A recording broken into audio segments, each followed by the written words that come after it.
Good morning again. My name is Patrick Saxton. I'm a senior utilities engineer on the Resiliency and Microgrids team in the Energy Division at the California Public Utilities Commission. Welcome to today's staff workshop to address potential refinements to Pacific Gas and Electric's regionalization proposal filed in application 2006011. I'm displaying the WebEx and call information in case you need to share it with a colleague. We do recommend using your computer audio if possible.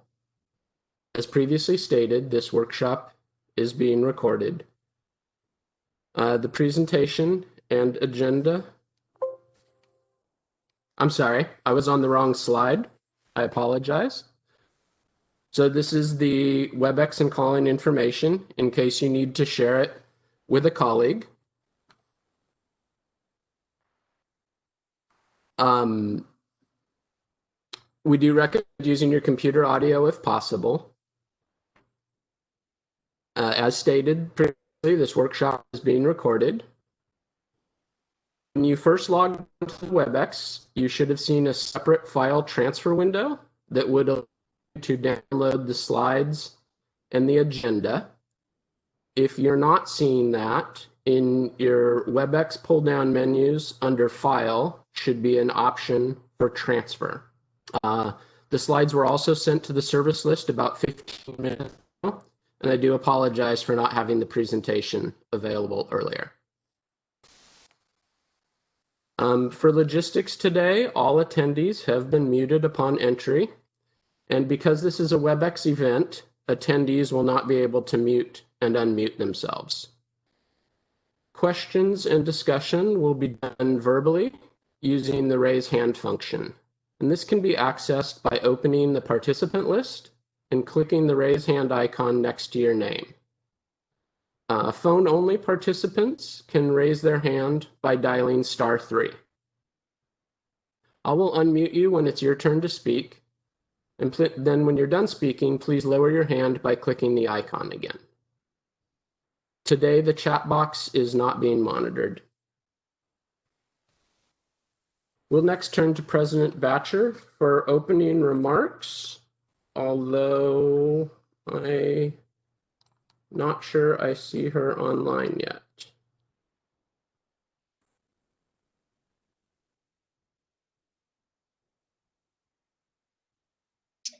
Hi, this is Shannon O'Rourke, President Batjer's Chief of Staff. She's having a challenge getting her audio connected. It looks like she's about to be connected now, so if you could just give us one moment. Thank you, Shannon. I just see her logged in now. Yes, I am. I'm in. Sorry, I had some difficulties. Okay. Well, thank you all.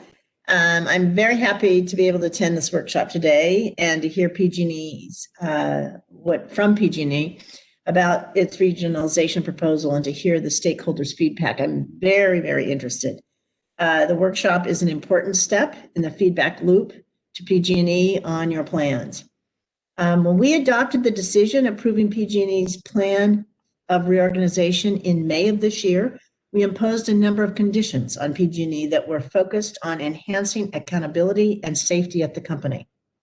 Requiring it to move to submit a proposal to us for a regional structure with local operating regions was one of those conditions. While PG&E exited bankruptcy in July, as we listen today to the proposal, I think it's important to keep in mind why the Commission asked them to do this, and why we felt it was necessary and needed. What put PG&E into bankruptcy was a failure of management and a failure to prioritize safety. And those failures were not abstract failures. They were failures that caused wildfires that took more than 100 people's lives and upended the lives of tens of thousands more. In approving PG&E's plan or reorganization, this commission was laser focused on ensuring that PG&E emerged from bankruptcy a changed company, a company that would prioritize safety and its customers, the type of company that its customers deserve, that has at its core a safety, caring, and knowledge of its customers. Regionalization, along with enhanced oversight, a changed board, a new CEO, is intended to drive this. Moving to local operating regions can't change the company, but it has the potential to create a change in management and operations that brings PG&E closer to its customers and to improve safety. What I'm looking forward to hearing today, and beyond the elements of the proposal, is how PG&E sees these changes contributing to and sustaining its transition to a company that understands its customers and prioritizes safety. So thank you very much. As I said, I'm very much looking forward to this workshop today, and really looking forward to the feedback from the various stakeholders.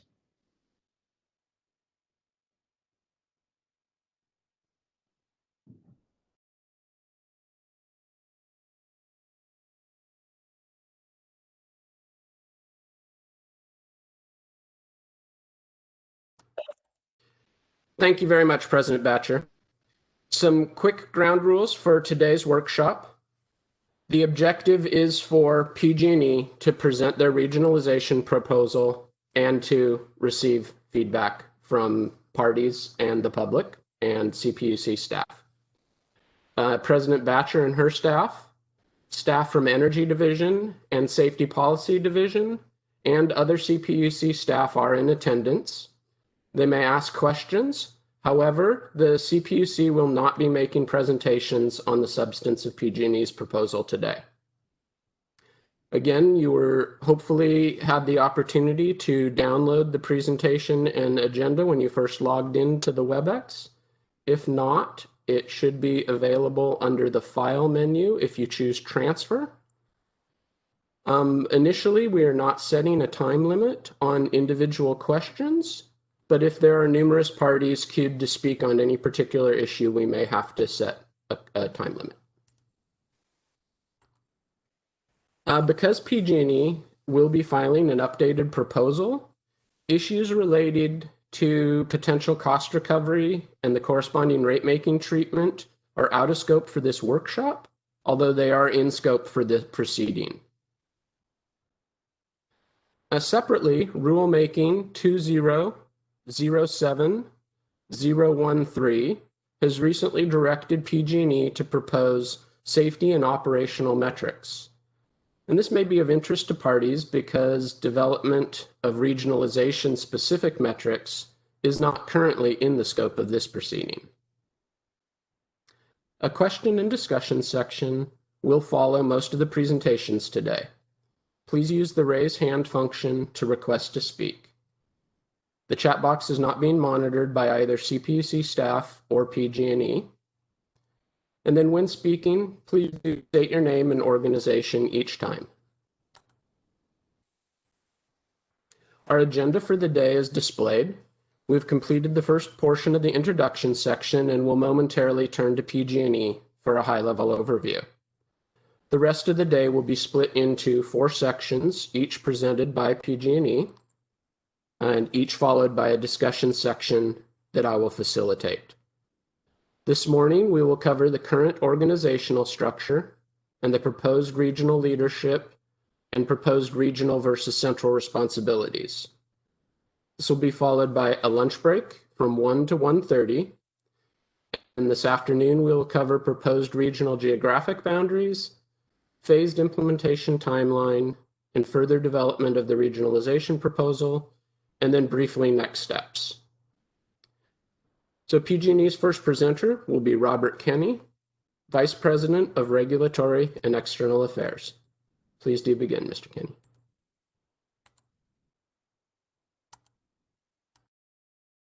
Good morning, Patrick. Thank you very much. Are you able to hear me well? Yes, I can hear you clearly. Thank you. Well, good morning to you, Patrick. Good morning to President Batjer and to the judges. I don't know if it's Judge Allen or Judge Stevens, and so out of an abundance of caution, I'll say good morning to both. Good morning to commission staff and all. Can I interrupt you really quick there briefly, Robert? So Yes, ALJ Stevens is on the line. He's just in listening only mode today. And then Judge Allen is no longer assigned to this proceeding. So it's just Judge Stevens. Excellent, thank you. Well, good morning also to all the stakeholders that are here that are participating in the workshop today. Again, my name is Robert Kenney. I'm PG&E's Vice President of Regulatory and External Affairs. I'm joined by several of my colleagues and teammates that are going to assist with the presentation today, and I speak on behalf of all of us when I say that it is truly our pleasure to be here today to seek feedback.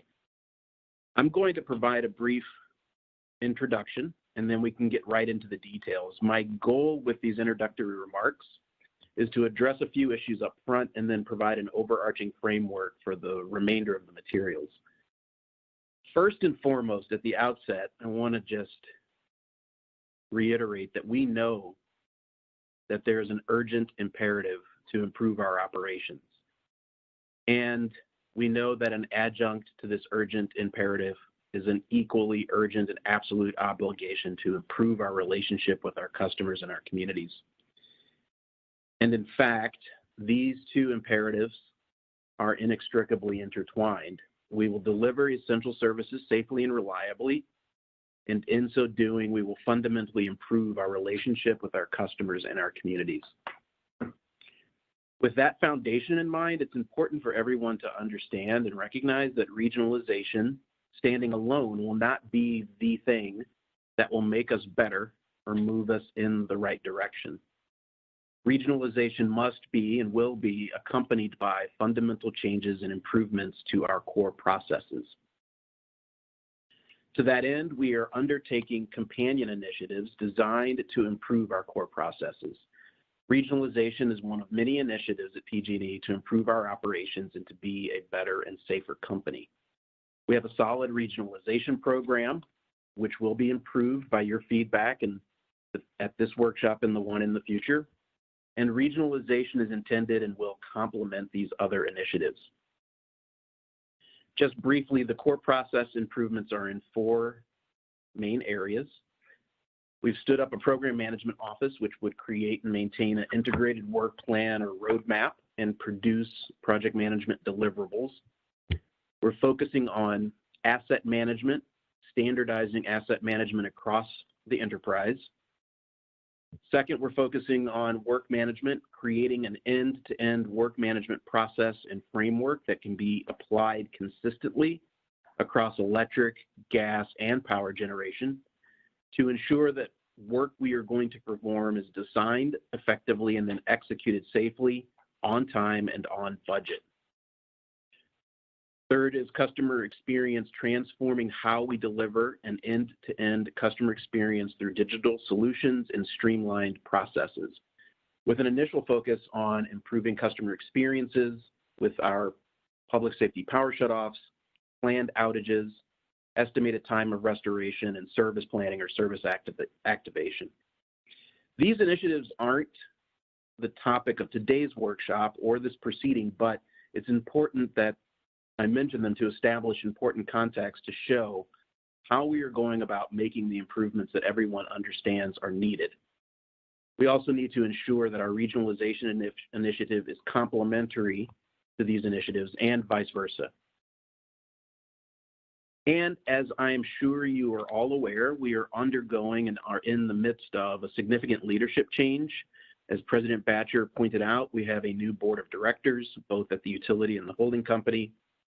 You may have read that we were very pleased and excited to announce this week the appointment of our new Chief Executive Officer, Patty Poppe, who will be joining us in January from Michigan's CMS Energy and Consumers Energy. And as a companion to that appointment, we are also in the process of appointing a new president of the utility and new leaders of electric and gas.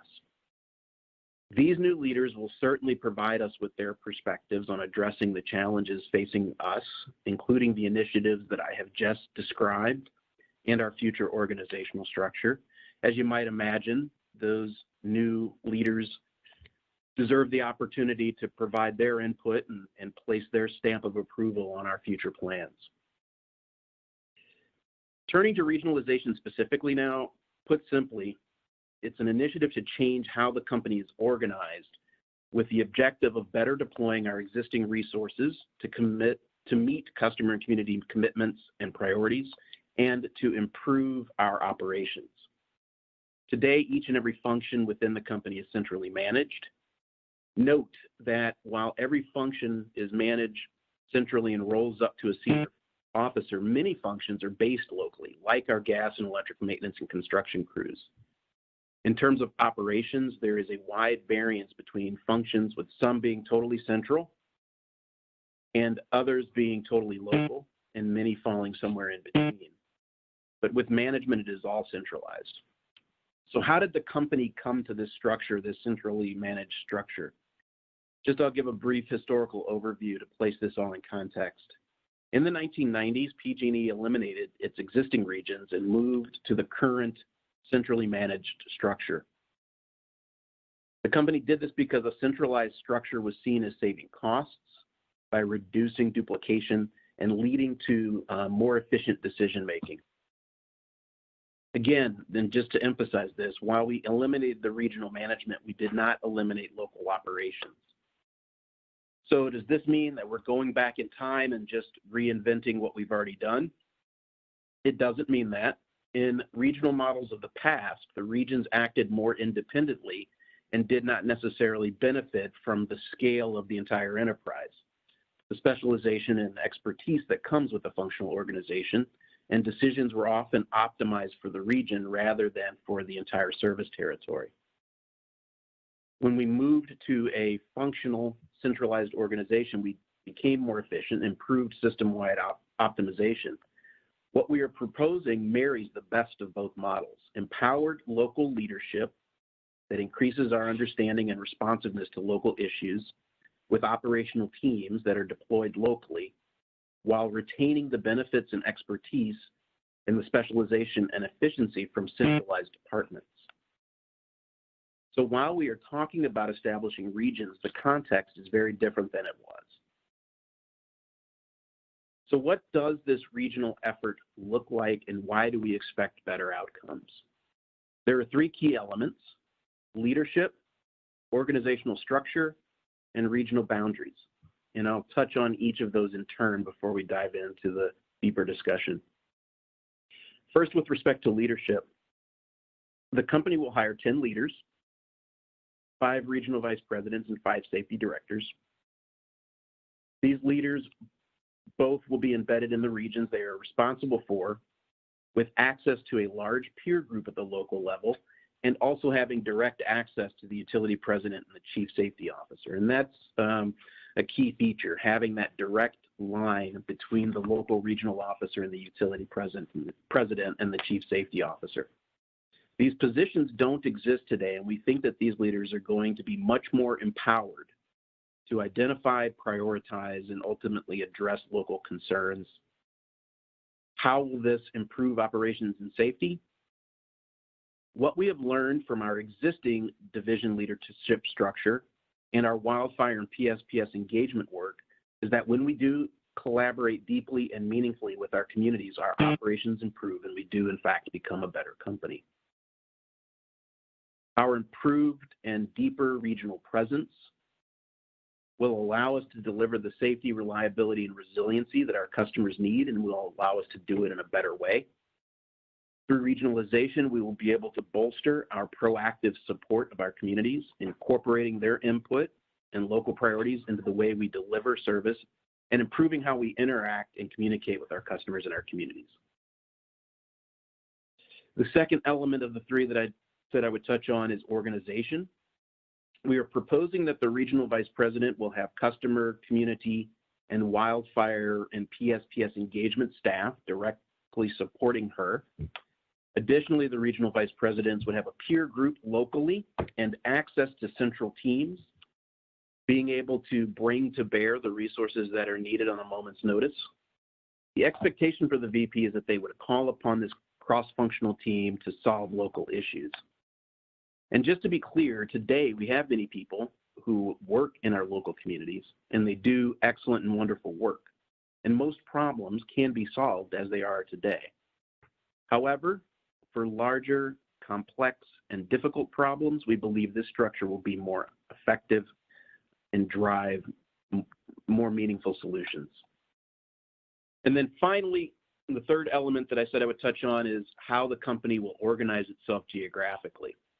Today, we do in fact use geographic boundaries to organize our work, but these boundaries reflect the logic of our gas and electric system and are not uniform. With the new regional boundaries, we better align ourselves externally by, for example, ensuring consistency with county boundaries, and internally by establishing common regions and divisions for both electric and gas operations. So I want to talk a little bit about what has changed and how our thinking has evolved since we filed in June. I think there have been two significant changes. First, we have made more progress and will be able to share additional details on our plans. The second major change is that given our core process work that I referred to earlier, the company is moving to a matrixed structure that we would have implemented by June of 2021. We would not propose moving any operational functions until those other 4 core process improvement initiatives have sufficiently progressed and matured, so we are working in coordination with those improvements. As I mentioned, we will get more guidance on these changes from our new leadership that will be joining us in the coming months. By 2022, we expect that both the matrixed regional structure and the core process initiatives will have matured to a point where we will then be in a position to better continue evaluating what organizational structure will be best able to continue driving better performance and better safety outcomes. Finally, let me just address briefly, if I may, cost recovery. Today, the focus is our proposal, and we will not, I think, as Patrick indicated, getting into actual cost recovery. But given the interest in the topic, I do just very briefly want to provide some upfront information. At a high level, the cost drivers of regionalization are the additional headcount that I referred to, potential system updates for IT costs that we may incur to update our internal systems to reflect the revisions to the boundary and the new regional structure. Estimates for those costs will be impacted by the final design, and we will continue to refine them. A note on each of these: the more functions PG&E moves into the regions, the greater potential in each cost category. So for the 2021 matrix regionalization structure that we're proposing, we expect the cost to be lower, and the cost would potentially be higher as we move more functions into the region. Additionally, we recognize that parties have the right to scrutinize these costs and would never avoid providing that opportunity. My expectation for today is that we can get your feedback and receive questions on the proposal, knowing that the costs will be recorded in a memo account for future recovery in the 2023 GRC or another future opportunity to litigate those at a later time. So with that, I don't know if we're taking questions after each or if we're going to move right into the current organizational structure. Well, thank you, Robert. I was going to pause just briefly to see if President Batjer had any questions. I don't know how long she's going to be able to stay with us today, but we will hold questions for everyone else. Thank you. Okay, thank you.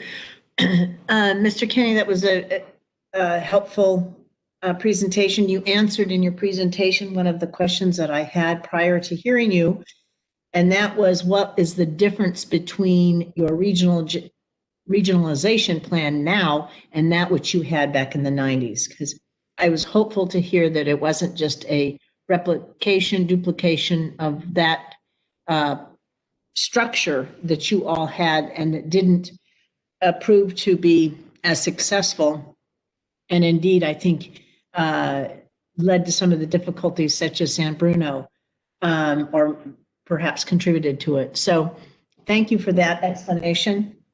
That's all for right now. I'm sure I'll have some questions coming up, okay? Great, thank you.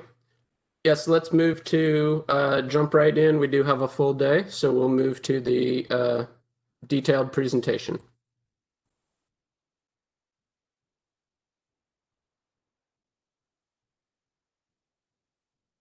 Robert, I think you're on mute.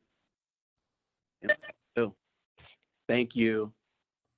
What we're showing now is our current organizational structure, and I'm going to be aided in this presentation by my colleague, Aaron August. So this presentation includes background on our current state as a foundation to understand how certain areas of the organization are currently structured as a predicate to understanding what will change due to regionalization. So we'll get a little bit more precise and specific about the current state. This presentation also includes a summary of the current organizational structure, the boundaries of the regions and the divisions, our division leadership team model, and wildfire safety engagement.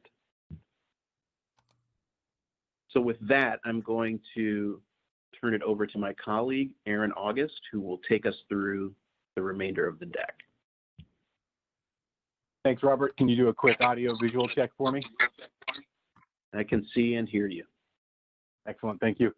Hey, good morning, all. Thank you for your time. I truly appreciate the time and opportunity to present to you today. My name is Aaron August, Vice President of Business Development and Customer Engagement for PG&E.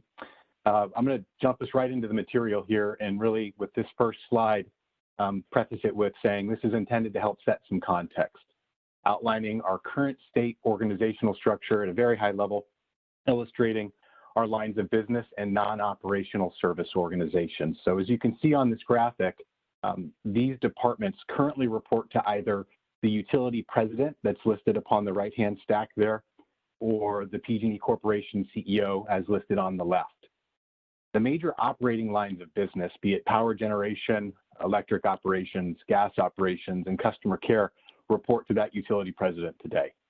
The balance of the organization, so finance, risk, safety, law, HR, regulatory affairs, and IT, report to the PG&E Corporation CEO. Again, this snapshot is intended to reflect how the major departments within the company are centrally organized, and we can get oriented on that piece. I will say it's worth noting that we do have a more localized informal structure that I will speak to in a few slides, as Robert had mentioned, the DLT, so we'll get to that in a moment. But again, for grounding here, this is the high-level flyover of the PG&E organizational structure. Patrick, if you could take us to slide 4. Thank you. So this is a double click into a little bit more detail. Oh, we had it. There it is. Back one. Almost.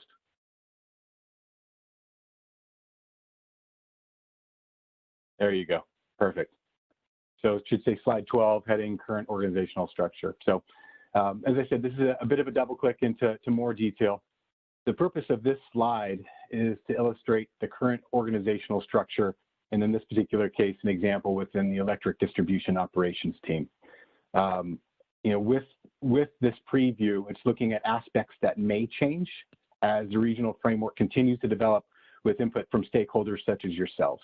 In this particular case, as you can see represented in this graphic, the dotted lines indicate the local operating units within this work group that would not change. And I'll say that again. Looking at the graphic within the dotted line section, that represents work that we would imagine not change. However, the management above these local operating units at the senior director level that you see there would change to be consistent with the regional structure that's being proposed. As I move through the materials here, I'll also note that we have both Ken Wells and Christine Kalsert, senior leaders in our electric and gas organizations, to help support Q&A when we get there. But again, this particular slide is intended to reflect current state and what may change as we talk about the regionalization framework throughout the course of the discussion today. You can move on to the next slide, please. And so continuing the example of our electric distribution organization, this slide shows the breakdown of the 3 regions and 19 maintenance and construction divisions as they stand today in the organization. We have a similar model within our gas distribution team, but the boundaries are not entirely consistent between the gas and electric organizations. And this goes back to some of Robert's opening comments. As we get into the discussion of what the regional framework might look like, I'll note that one of the key priorities is really creating that alignment amongst geographical boundaries across the company. And again, that was one of Robert's key points that he had referenced in his opening remarks. Again, in this particular portion of the discussion, we'll also get into this later in the agenda. We can move to the next slide. So as we looked at the map, now this takes us to a macro view across the company, really seeking to answer the question of what portion of the company operates locally today. So the bar chart on the left there, the dark blue shaded section in the bar, that represents approximately 40% of the near 24,000 employees at the company, all operating locally. These departments are listed on the far right. So on the opposite end here, under the heading operates locally, reports centrally. So they include our electric and gas distribution teams, electric and gas transmission, general construction, local estimating, local customer experience, external affairs, work and resource management, and clerical. As part of the agenda today, we'll be discussing how these organizations might realign in the proposed regional framework. But again, this seeks to answer the question, what is local today at PG&E? And again, that's that right section, and you can see the stack of the distribution relative to the company. We can move to the next slide. Well, I just took us quickly through the formal centralized organizational structure currently in place. Part of my team's responsibilities is managing and leading a localized cross-functional structure we call the Division Leadership Team, or the DLT. The DLT is a matrix team of local leaders across multiple departments within each of our geographic divisions. The approach was established to address local issues and enhance the collaboration at the most local of levels across all of the PG&E departments. The DLT is a recognized structure within the company with its own processes and an established meeting cadence, but there's a few call-ups that I think are very notable that I want to make here. First, it's not a formal department or an organization at the company. In addition, it does not have formal reporting relationships as its own line of business. It's literally comprised of employees from different work groups and different departments throughout the company who live and work locally in a given division. This structure facilitates a greater understanding of the unique operational needs, the challenges, and the values within a local community. The true spirit and intent of the DLT, really when all said and done, is to bring together a cross-functional team of local leaders to improve safety, operations, service, and partnerships in our communities, addressing operational needs and services to ultimately improve the customer and community outcomes that we can provide and we know that we can deliver upon. We can move to the next slide. We'll look at a graphic that depicts the groups that comprise a DLT. So each DLT is facilitated by a local customer experience leader, but again, it's a local collaborative structure. It is not a formal department itself within PG&E. You can see here that there's both there's a core team and then additional members. So the core team, and across the top of the slide, you can see customer care, gas operations, electric operations, and external affair teams, as well as several additional members that round out the team based on the unique makeup, issues, and characteristics within a given division. A good example would be not all divisions are going to have hydro ops or power gen assets in their division. So the power gen and hydro ops member wouldn't participate in the DLT because it doesn't exist there. Each DLT meets formally on at least a monthly basis to discuss the work being done in their respective divisions. Then they take subsets of work coming out of that discussion to be even smaller teams coming together as necessary and typically more frequently to discuss specific topics and resolve issues specific to their area of responsibility. The teams address issues to minimize the impact of operations with the aim to better serve our local customers and communities. So some examples of what that might look like when these teams come together or even work in subsets would be work bundling between gas and electric projects that would be taking place in the same neighborhood, identifying permitting efficiencies, assisting with customer and community communications about a particular project in a given area, coordinating planned outages, or mitigating impacts to traffic, local businesses, and neighborhoods. The DLTs also serve as one of several execution channels of our wildfire safety engagement program, which has undergone some substantial enhancements over the last year or so.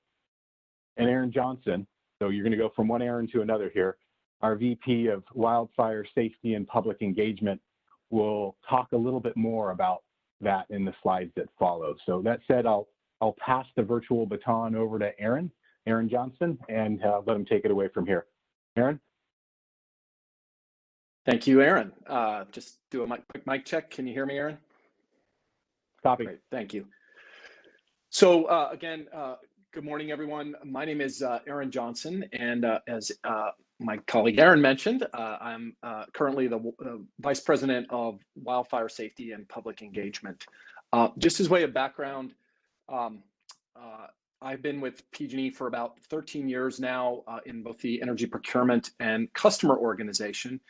About 3 years ago now, after the North Bay fires, I came out of my role to do project-specific wildfire mitigation work. So I spent a couple of years developing programs like our Wildfire Safety Operations Center and the Public Safety Power Shutoff Program.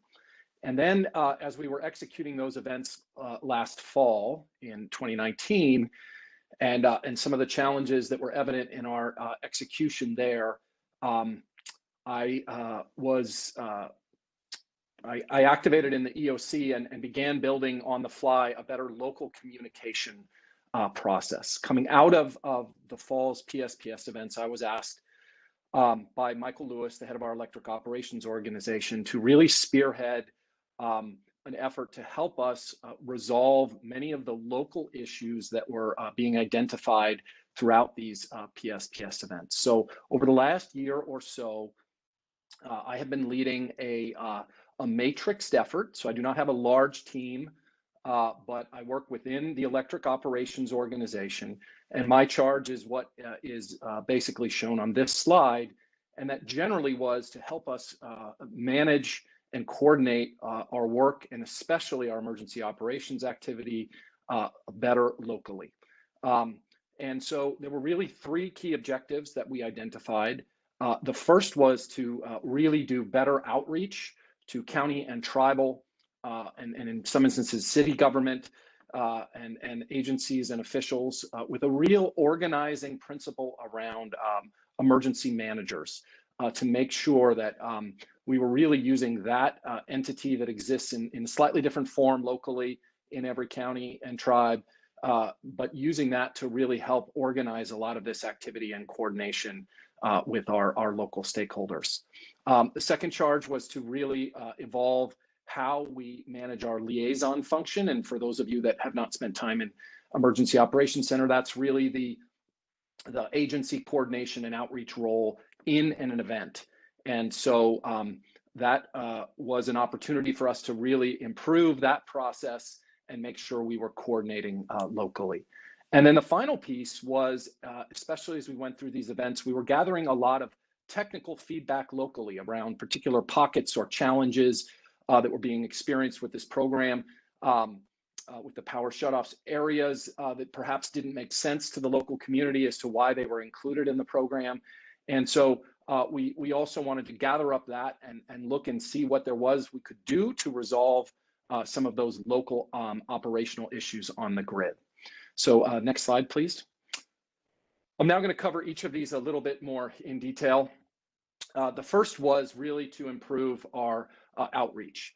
And so what this involved was really organizing all of the local teams, and we really leaned heavily on our public safety specialists, our local public affairs representatives, and the division leadership teams that Aaron was just speaking about to get very local. And so we went out to every county, a few select cities that expressed interest, and then to various tribal regions within Northern and Central California.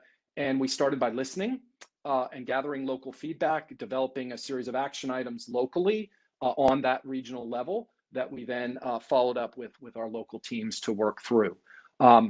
We followed from those listening sessions, which obviously informed our work plan, locally with what largely these wildfire safety working sessions, which were largely educational in nature, help people understand how the grid operated, which was an area of a lot of confusion and interest from a lot of stakeholders. We set up an advisory council of emergency managers, county, city, tribal, to provide us feedback on different process improvements, and then a series of planning exercises and regional meetings.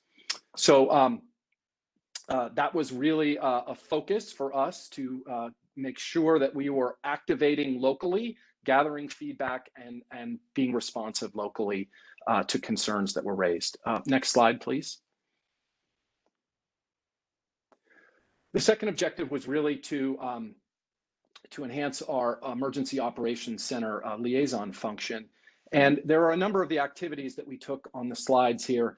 One thing that is not on this slide that was probably the single most important element of that was redesigning the amount of people and the type of people that we had in serving as liaisons for, for counties and tribes. That involved hiring more people, so their coverage areas were smaller, and making sure that they had proper emergency management training. We took a lot of lead of how we executed in event from CAL FIRE that sat down with us and really presented a model that helped us, that is their sort of ethos, that you want to resolve any issue you can as locally as possible. So we really adopted that model, tried to empower more local agency reps to give them information, and got away from the large centralized event management we tried to do, where we were managing a large event centrally and local issues centrally out of our Emergency Operations Center, and pushing those down to be managed locally. And we've received a lot of positive feedback for those hires, and the ability to bring in people with local experience that really know the local dynamics. And then the final slide, please. Thank you, Patrick.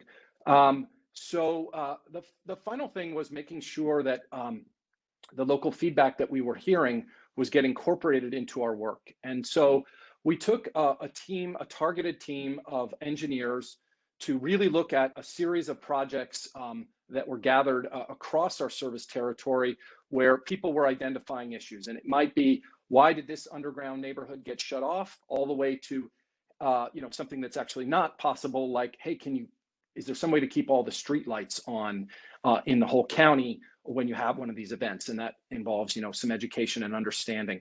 But we were able to come up with 29 projects that really helped mitigate PSPS, and included those solutions in the larger wildfire safety work that we were doing in 2020. We obviously prioritize a lot of that work by various risk models, but there's a need for this overlay of local impact that we began incorporating. So, in one instance, there was a CAL FIRE station that an additional sectionalizing device could take that out of scope. And so even though there weren't a lot of customers on that line, that's a very critical customer. So we identified a project like that and made sure it was incorporated into the work plan. So that's a process that we're continuing currently. And I think from my perspective, a real opportunity to bring the local perspective into our wildfire safety work while coordinating with the centrally, risk-driven exercise that we do with local projects. So with that, I'll turn it back to you, Robert and Aaron, and happy to take questions at the appropriate time.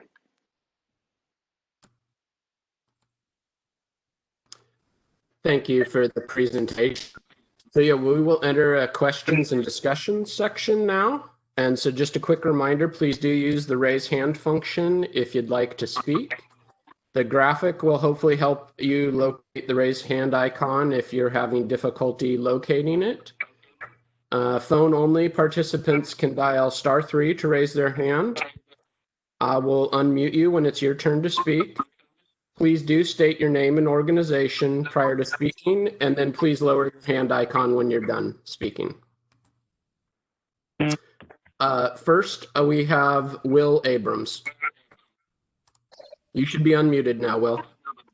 Great, thanks very much. I really appreciate the presentation to help us get up to speed on the changes at PG&E. part of what I'm trying to do here is connect the dots from the overview to what we just saw. So the objectives, as stated, were to better deploy existing resources and to improve operations. So trying to understand how you define and measure better. So if we understand this is how we currently deploy existing resources, and better means, reduce cycle time, what is that? And similarly, on improved operations, what are those metrics that you're expecting will improve over current state? And sort of following that, I appreciate the organizational changes, but part of what I'm also trying to track on here is workflow. So part of what I don't see here is this is the workflow of current state, and how will that change? So as an example, the County of Sonoma requests, where are the sectionalization devices in Sonoma County? And can we map those and identify those? And how is that type of question handled today from the community liaisons? And how will that type of question be resolved with the future state and regionalization? Thank you.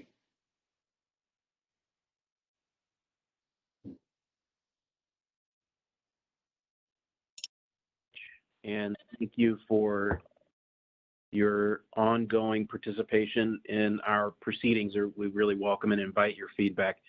I'm going to try to take some of your questions in together. There were several in there, so forgive me if I don't get them all. I want to start with a couple of the questions about metrics and how we will measure improvement. It's a fair question. You may recall, however, that coming out of the plan of reorganization, the commission directed that there would be a separate proceeding to develop safety and operational metrics. And then as we have moved into this proceeding, it has the scoping memo and the assigned commissioner ruling reaffirmed that fact. And then, as Patrick, I think, indicated when we started this morning, there's rulemaking 207013 that will be designed and intended to develop safety and operational metrics that can be applied holistically. It's my expectation that in the process of drafting or crafting safety and operational metrics, we would also, in that context, develop safety and operational metrics that would be applied to measure regionalization outcomes. So that's the first question. And then your other question was, how do you define improvement? And I want to go back to something that I said earlier. Regionalization standing alone isn't the panacea. You asked specifically about workflow, and I think as I understand the question, I'll try to answer it as best I can. Asset management, workflow, service planning, those are three specific areas that we recognize need to be improved. That's separate and apart from regionalizing our operations. And our thinking is that you want to make sure that you are maturing the process by which you're addressing asset management, workflow, and service activation before you then fully regionalize those. And so we are continuing to develop our work around those four core process improvements, but those are separate initiatives that are complementary to regionalization and are proceeding on a parallel path with our regionalization proposal. I appreciate that. Just to, I guess, try to understand and clarify a little bit, how are we going to understand if the changes that you're making in terms of regionalization are going to improve if we haven't identified the metrics that we're expecting to improve through regionalization, and if that's a separate effort, and similarly with the workflow, if that is not included with the regionalization? How do we know that regionalization won't work, will improve workflow, or will work against workflow in terms of the improvements you're trying to reach? So I'm just trying to understand how having these be siloed efforts, then how is PG&E then evaluating that, yes, this is where we should, this is where regionalization is going to be effective if those other parts haven't been identified? So I don't know that I would characterize them as being siloed efforts. In fact, I would characterize them as not being siloed at all. They aren't specifically the subject of this proceeding, but that doesn't mean that they're siloed. So I don't accept that they are siloed, and I don't believe that they are siloed. And in fact, I know that they're not, because we're all working cooperatively together on parallel paths. And so, but it's a fair question. How are we going to understand? I think that again, we know that there's a parallel companion proceeding that will be examining safety and operational metrics broadly. Candidly, I believe that is, and I'm assuming that the commission also agrees, that that's the more efficient way to do it. And rather than developing a discrete set of metrics that apply to operations or a component of our operations, it's more appropriate to develop a broader, more comprehensive set of safety and operational metrics. So, I will say these regionalization will not be done and implemented within a short period of time. This is going to play out and mature over the course of the remainder of this year into 21, 22, and 23 and beyond. So I think that we will understand what's working and what is not working as we continue to progress and as these other proceedings continue to progress.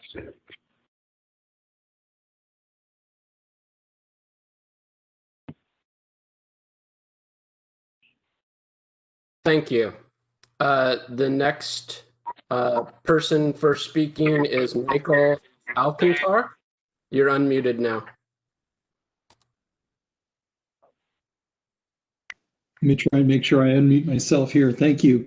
Yes, Michael, we can hear you. Great. Robert, thank you for the presentation and for your team. One thing I'm trying to understand from a maybe a higher level of vision here is that this seems to be a program where the focus is, and is rightfully understood, on a much more community, safety, local, residential related side of the world, which I appreciate here and certainly understand. The concern I want to raise is as you look at, and I'll use a pejorative term, balkanizing your regional treatment or your system-wide treatment today of industrial customers, there's a great deal of concern from WISPA certainly about how one region may address a policy or rate or safety or action issue with a particular facility that isn't the same as it is handled in another part of the system. Is that something you all are considering, are concerned with, or trying to address in this, or is this much more of a community-based issue and maybe not an industrial customer-based issue?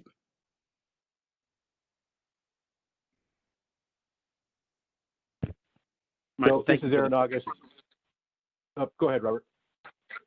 So I was going to say, I don't know that I would characterize this as a balkanization, and I think I'll just refer back to a little bit of what I said before, and then I'm sure Aaron might have something even more intelligent to say, so I'll make it quick.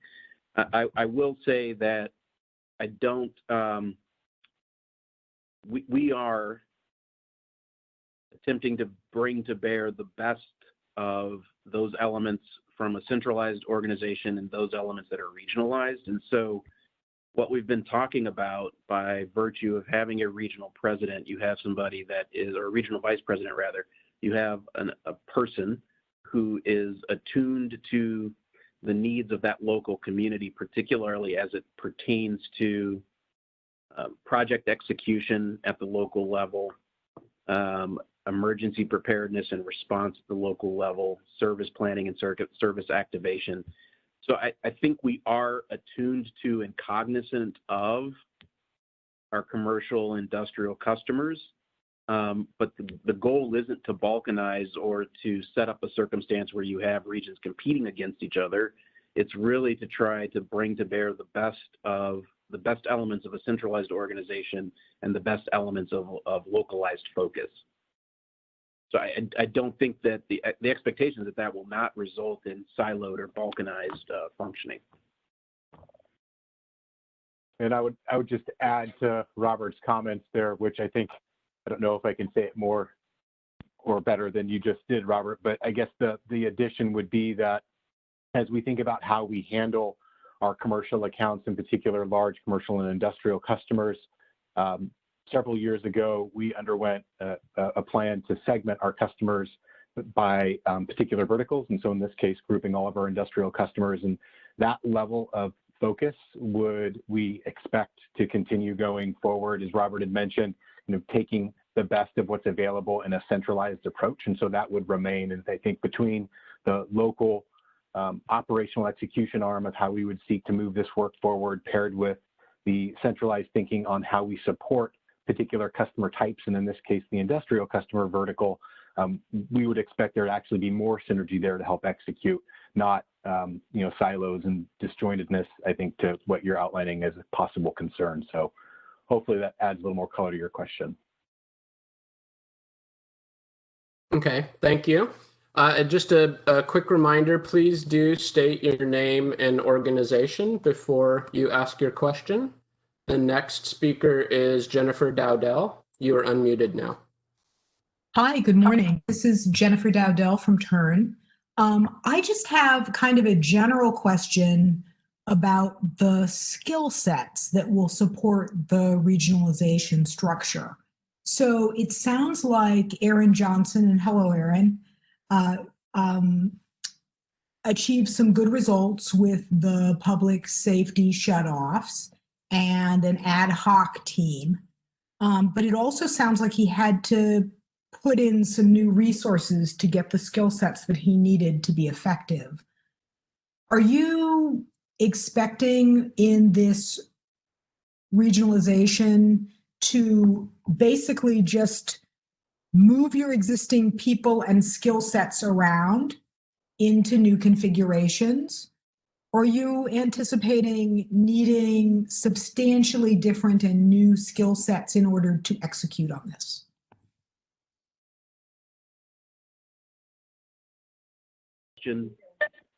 Oh, am I? Okay, sorry, Jennifer, thank you for the question.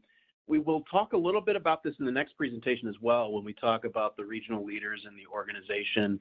But I will say as a general proposition, I think, yes, you're correct. Aaron Johnson was able, with existing resources, to achieve marked improvement in our execution of our outreach and engagement with our customers and our communities in the context of wildfire safety preparedness and in the PSPS execution. And in that structure that he has set up has functioned quite well, and we've gotten very constructive and positive feedback about our conduct of the public safety power shutoffs this season as compared to last.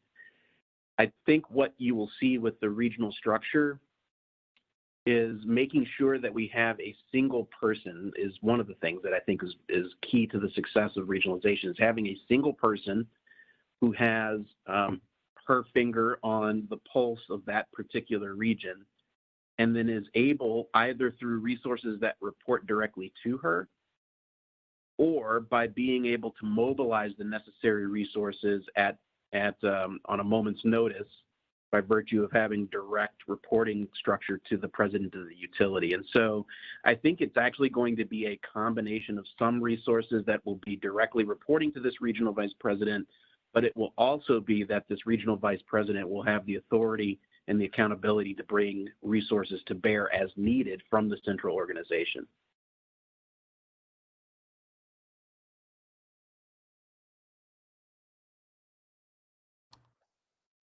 Thank you. Jennifer, did you have anything else? Oh, good. I was able to unmute myself.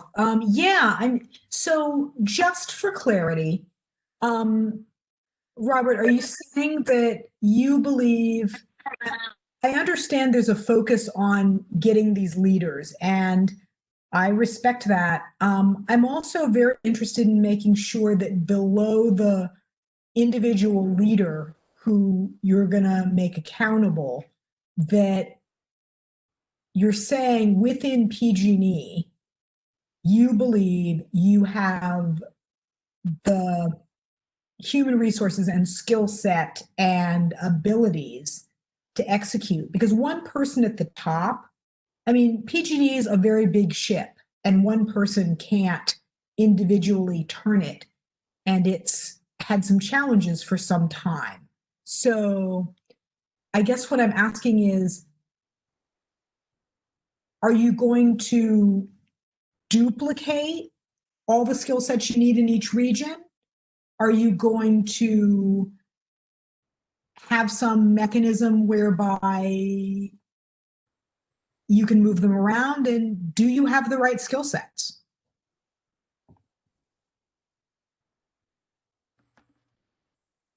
I'm making sure that I understand the question. And I think it was, are we going to duplicate the skill set in each region?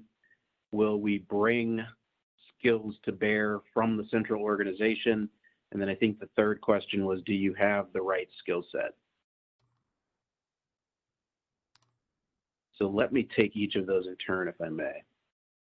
So I think the expectation is, and we're looking in 2021, is to hire the 5 regional vice presidents, 5 for each of the, 1 for each of the regions, and that underneath those leaders, they will have what we have called a community and customer engagement team. If you look at the model that we currently have in place under Aaron Johnson, and maybe Aaron can speak to this, I think Aaron has 4 program managers with skill sets of different kinds, and we can get it a little more into that. And so the question is, would we duplicate that in each region? We would duplicate that in each region. So you'll have 1, 2, 3, 4, 5 leaders. You're also going to have the call, and we'll get into this in the next slide as well, the 5 safety leaders that report to the chief safety officer. So each region will have a safety leader reporting to that safety officer. And then underneath that regional leader, he will have a team of folks focused on customer and community engagement. So so we will duplicate that skill set in each region, but that regional officer will also have the ability to draw upon the skills that reside throughout the rest of the organization, throughout the central organization, to be brought to bear as needed to solve a specific problem. And so to the extent that there's a specific problem that requires a specific skill set, that regional VP will have the authority and the ability to draw upon the central organization for that skill set. And then your question is, do I think we have the right skill set? And I'd say it's the right skill sets. And I think we do have the right skill sets. I don't think our problem at PG&E has been lack of talent. I think we have tons of talented people throughout the organization. I think the structure that we're putting in place is designed to make sure that we can quickly deploy that talent at the right time, at the right place.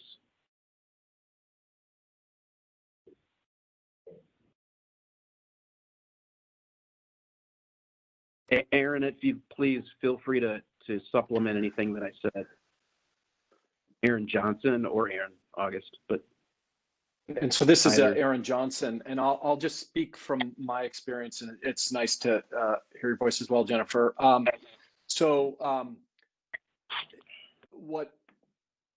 thing that I would add is, I think where I found that I had some success this year was being able to identify locally where there were some missing skill sets, right? So I think in one area that we certainly learned from in 2019 was, a higher level of emergency management training and background. So there was a skill set that was identified, and I think that the local awareness of that, of someone at a senior leadership level to be able to drive,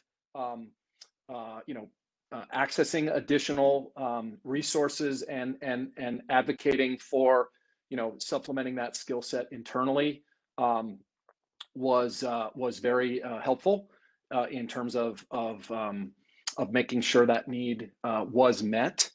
And I think the second element is that I think, as Robert mentioned on the internal management, that I was going to just say that there is a structure that I put in place that was around sort of being able to keep tabs on those items and really, but utilizing a lot of those local teams, and where I personally found myself stretched in that capacity was, we do serve 47 counties electrically, and I think the part about replicating a role similar to mine that was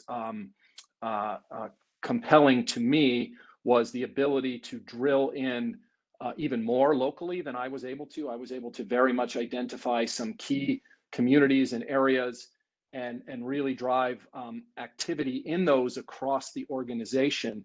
But my capacity to do that was definitely limited by the size of the organization. And so where I, and I'm not integral to the regionalization model, but and the development of that, but have certainly been consulted along the way with the work that I've done. Where I've been attracted to that approach is that ability to be more granular than I have been able to be in a leadership capacity in supporting our local teams that are really getting that work done. Thank you. The next speaker is Kathy Yap. You're unmuted. Hi, thank you for the opportunity to ask some questions. You've mentioned, a number of the speakers have mentioned the term matrix. And the first, Aaron, talked about an example of a matrix that has been used. Had used the word successfully. But it's in an informal structure. If you're going to truly try to marry the regional structure with a functionalized structure through a matrix, it's something that's going to live or die in the middle management level. And so I guess the question that I have is, what are you going to do in a formal way that would give the matrix structure some teeth? One thing that comes to my mind is if you have folks that work in a functional line organization, and their supervisors are the ones that do their evaluations, and they determine whether or not those folks get promoted or get bonuses or however. And then you're going to have a regional person come in and ask for use of those resources from those functional managers. And they're going to be competing with the other priorities that those functional lines have. Are you going to give the regional VPs or the people that work under the VP, the opportunity to contribute to the evaluation of personnel in a formal way so that you actually have some teeth to their requests? Or are you going to simply have it be, well, regions are important and we care about customers, but it's just something that kind of, it sounds good, and we all agree we want to keep customers happy, but we have to kind of get the functional jobs done, and we're sort of doing it the traditional way, and we know the traditional way works. So I guess that's one question is what are you doing if you're going to go down the path of using a matrix to give that matrix teeth? Because the thing about a matrix is you have two bosses if you truly have a full matrix. How are you going to make sure that the employees that are involved in the matrix, recognize that they've got two bosses and not just one with sort of somebody who comes and asks for favors? Thank you for the question, Kathy. I'm going to take a shot at it. And I think two things bear reminding and remembering that the regional president, or the regional vice president rather, will have a direct line to the president of the utility. So that's one component of this. We do expect that goal setting and metrics would be integrated across the enterprise so that we're driving toward, and then there will be potentially some regionally specific metrics, but we're not going to lose the integrated goal setting that we have across the enterprise and having those regional vice presidents reporting directly to the president of the utility. And let me just make one more point about this matrixed versus dotted line component. I appreciate the question, and I think you're right to ask it, and it's a good question to ask. I think what's going to be equally as important is making sure that there's a common understanding of what those goals are, whomever it is that you report to. And also making sure that we are bringing the right resources to bear in service of solving problems, irrespective of to whom you report. And so I do appreciate that there's significance and importance to the lines and the boxes on the page. It's equally important, I think, that we're also doing the right work and bringing the correct resources to bear at the right time. And I think the structure that we're proposing will help facilitate that.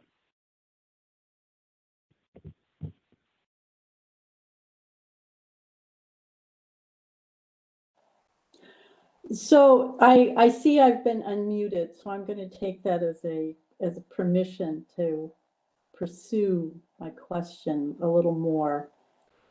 Having the regional vice presidents having to go to the president of the corporation in order to get anything done with middle management in the functional lines is an incredibly inefficient structure.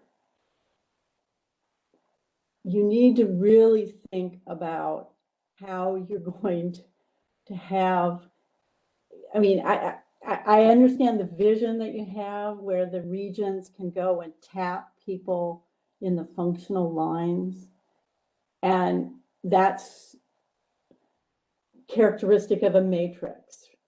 But if you formalize that responsibility and make it clearer to your middle management and your employees that work under those middle managers, rather than expecting, or rather than requiring the regional vice presidents to go to the president in order to go to the vice presidents of the operations and the various functional lines in order to get, enforce or take care of problem areas, etc.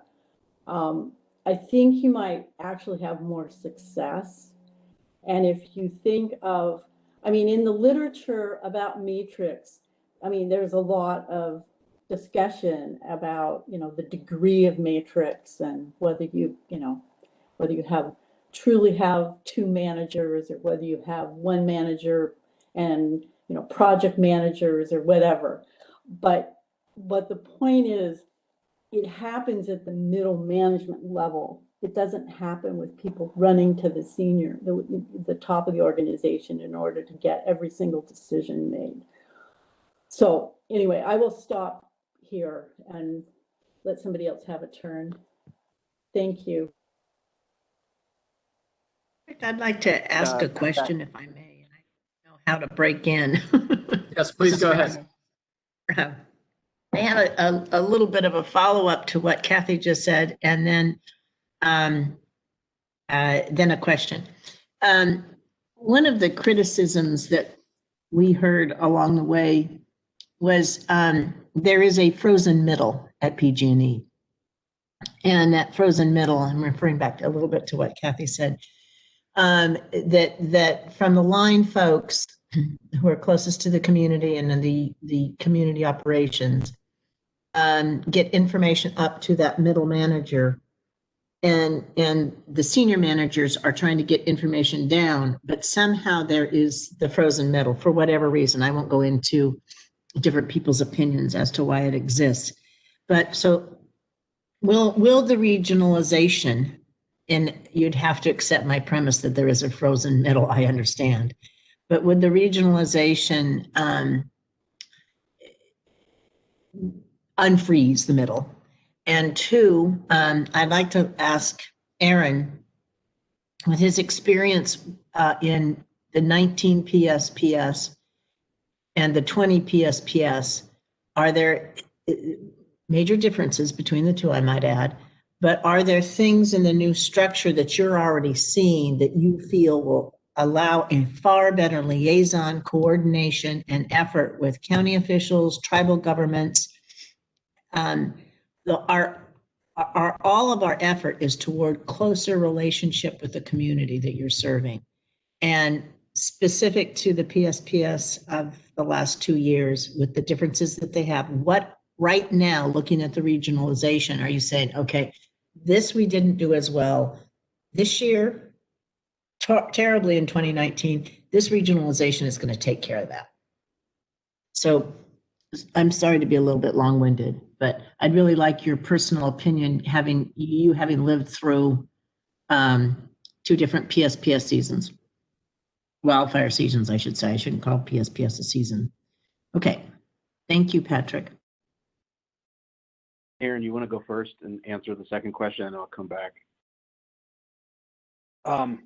Sure. I actually will speak just a touch. I'll touch on the first one a little bit because that actually has been some of my experience. What I would say is that my observation of my own organization, and I think this is true of many large organizations, is there's a hierarchy that's there, and some dwell on that hierarchy more than others, and we adhere to that hierarchy in many ways as a company, and that's can be a strength and a weakness. But what I have found effective in my role in terms of being in a sort of a more narrowly focused role with the regions and the areas as a primary area of focus, we are able to really, I think, flatten out the organization a bit, and getting to your point about this idea of a frozen middle is to really create a better top to bottom communication in the organization. And when you have leaders with positive intent and field folks who want to get problems solved, and you connect that tissue all the way through, I think we've been able to be a lot more successful. And when I look at 2019 to 2020, we were trying to build that model in the EOC last fall, and I was trying to build it on the fly. And you obviously saw the results of that, and there were some successes, but there were many areas for improvement. And by kind of systematizing that this year, and building that over time with the organization, we're able to really escalate important local issues and resolve them much more quickly through that, I would say, slightly leaner chain of command, and just that familiarity and that feeling of advocacy that our frontline employees got from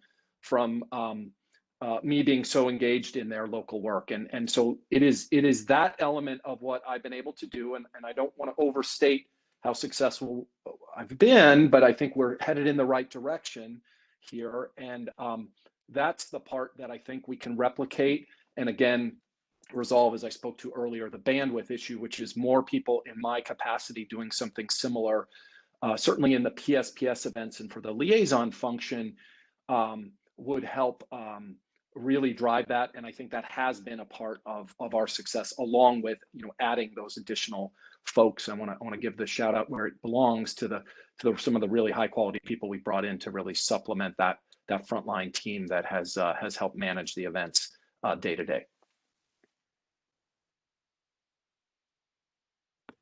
Okay, we'll be watching.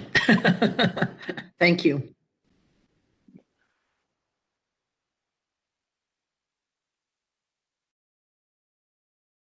Okay, we have about 9 minutes left for Q&A. We have 2 hands up now. We're turning to Will Abrams next. Thanks very much. On the org chart that was presented, one of the pieces that I believe was highlighted was ethics and compliance, and wanted to understand how that was going to be approached with the regionalization structure. Would that be affected? And if so, how can you sort of talk to how that will be implemented in this new structure? And if it's not part of this reorg, is that sort of an acknowledgement that the feeling is that is, you know, good in current state? And also, how would that then affect things like the code of ethics and managing that across the organization, if perhaps we're going to have a more diffused or a more regional structure? Well, thanks for the question. I think the expectation is that the compliance and ethics component will remain centralized and enterprise-wide. It's not a reflection of whether we're quote unquote good in the current state. It's a reflection of the fact that that's a function that lends itself to being enterprise-wide, rather than having, you know, I would probably say that ethics don't change depending on the region. Good ethics is good ethics, regardless of the regional structure. So that's not a statement on the quality and caliber of compliance and ethics. Rather, it's a statement on the fact that our compliance and ethics is universal and enterprise-wide. We do think we have a, in fact think we have a good compliance and ethics program, but we also recognize that we are in a constant state of continuous improvement. So I hope that answers the question.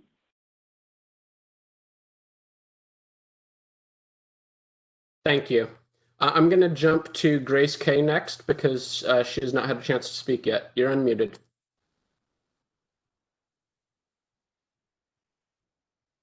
Grace, please go ahead.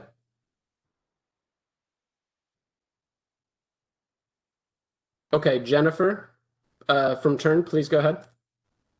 Okay, just super fast. To follow up, so it sounds like you're going to build up regional organizations. Does that mean that the volume of resources and headcount in your central organizations will be reduced?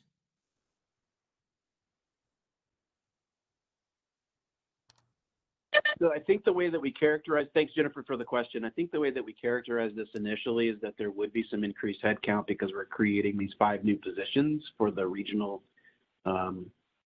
officers and then the regional safety lead. So it's 5 and 5. So if there are opportunities, however, to find efficiencies, and if we're able to realize efficiencies, we absolutely would like to do that. But there will be some increased headcount. I believe that was indicated in our initial filing.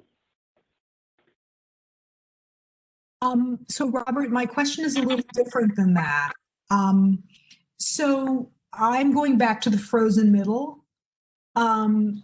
You're building up regional organizations which are moving people in the middle management ranks of your organization and people with specific operating expertise into a regional functional structure. And what I'm asking is, those resources now exist in a centralized structure. And what I'm trying to ask is not about the 10 additional bodies that you'll be putting on the top. I'm asking whether you're taking your existing skill sets that are now centralized and you are moving them into a regional structure, or whether you're actually adding additional operating and functional skills rather than leadership skills in your regional organization.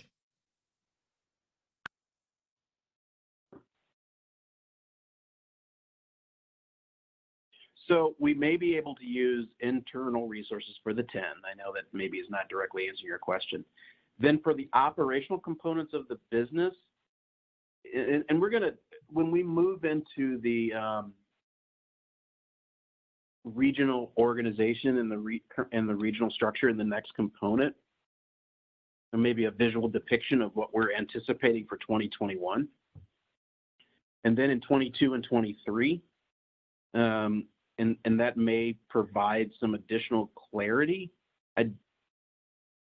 Depending upon what our ultimate end state is, as we're talking about the 2021 structure with the 5 regional officers, the 5 safety leads, community and customer engagement teams potentially drawing on additional resources, we wouldn't be moving any operational teams into the regions. So, and then to the extent in 22 and 23, as the regional org design will continue to evolve, it may or may not be the case that we move existing resources that are currently centralized into the region physically with a hardline reporting requirement, or it may be the case that we have resources that stay centralized with a dotted line or matrix reporting requirement.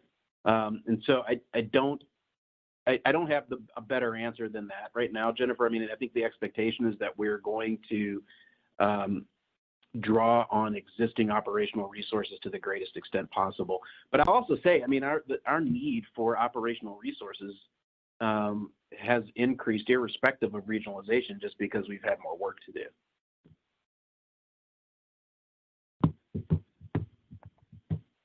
Thank you. And for our last question, we'll turn to Ariel Strauss. Please do state your organization. You're unmuted. Hi, thank you. This is Ariel Strauss on behalf of Small Business Utility Advocates. I have a question about the use of the PSPS management structure as the analogy for the regionalization structure.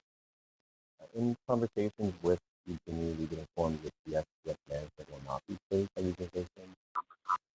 And so my question, can you hear me?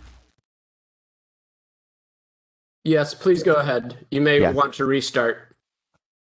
Thank you. This is Ariel Strauss on behalf of SPUA. In previous conversations with PG&E, we've been informed that PSPS management or the management of PSPS events will not be changing with regionalization. And given that the OES structure is designed to respond to a particular set of emergency needs for wildfires, PSPS, other types of incident command, I'm confused by why the OES is being used as a model for the new regionalizational structure, and also whether PG&E is engaged with a consultant that has experience with large corporate or government reorganizations to set the best standards for this new management structure. Thank you.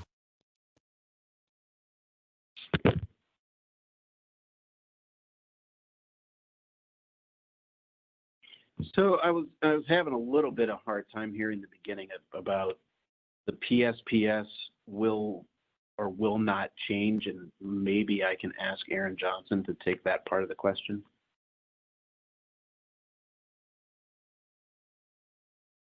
Sure. So thank you for the question. You are correct that the PSPS event, and I apologize if I wasn't clear, PSPS events in and of themselves are managed, will continue to be managed centrally, right? The key effort in that entire exercise is the meteorological function and all of the analytics that go behind that, and that while they're certainly looking regionally and locally, is a centralized function and would remain so. The key piece that I've been engaged with this year that I was trying to provide additional color on is really in-event communication, the liaison function, if you will, in the Emergency Operations Center, which is really sharing a lot of the information and the support services locally. So community resource centers, some of the various community-based organization programs that we had, as well as in the off season, conversations around, infrastructure improvements and various work plans that we have locally. So that's more been my role and the piece that I was trying to tap into. I will just say that, emergency management structure, always, tries to resolve issues locally. And, we do have a central EOC that we open for events like a PSPS, which is very large and affecting the entire service territory or portions of it, but is a big enterprise-wide effort, as opposed to, say, some of our smaller OECs that we open that are more regional for, say, like storm restoration or issues like that. So there already is sort of a small, and if a storm is big enough, we may open the entire EOC, but generally those are open at more of a local level. So anyway, there's a couple of thoughts there. Hopefully that answers the question on that. And then I believe Mr. Strauss additionally asked if PG&E had engaged organizational management consultants. Yeah, we had. So, and I'll answer that one just yes. And I think you were also asking about the reorganization of the boundaries, and I think we're going to talk a little bit more about the specific analysis that undergirds the boundary reformation. But I will say that we're reorganizing as a general proposition. We're proposing that the boundaries would be coincident with county boundaries and how communities define themselves. And I alluded to that a little bit, and we'll get into more detail, I think, after lunch with regard to the proposed geographic boundaries and how those were derived. Great. Thank you very much, everyone. Let's now move to the next section. Still me.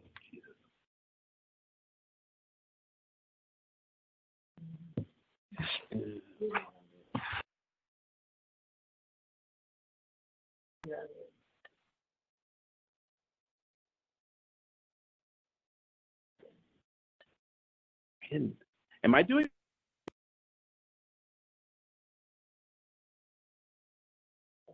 That's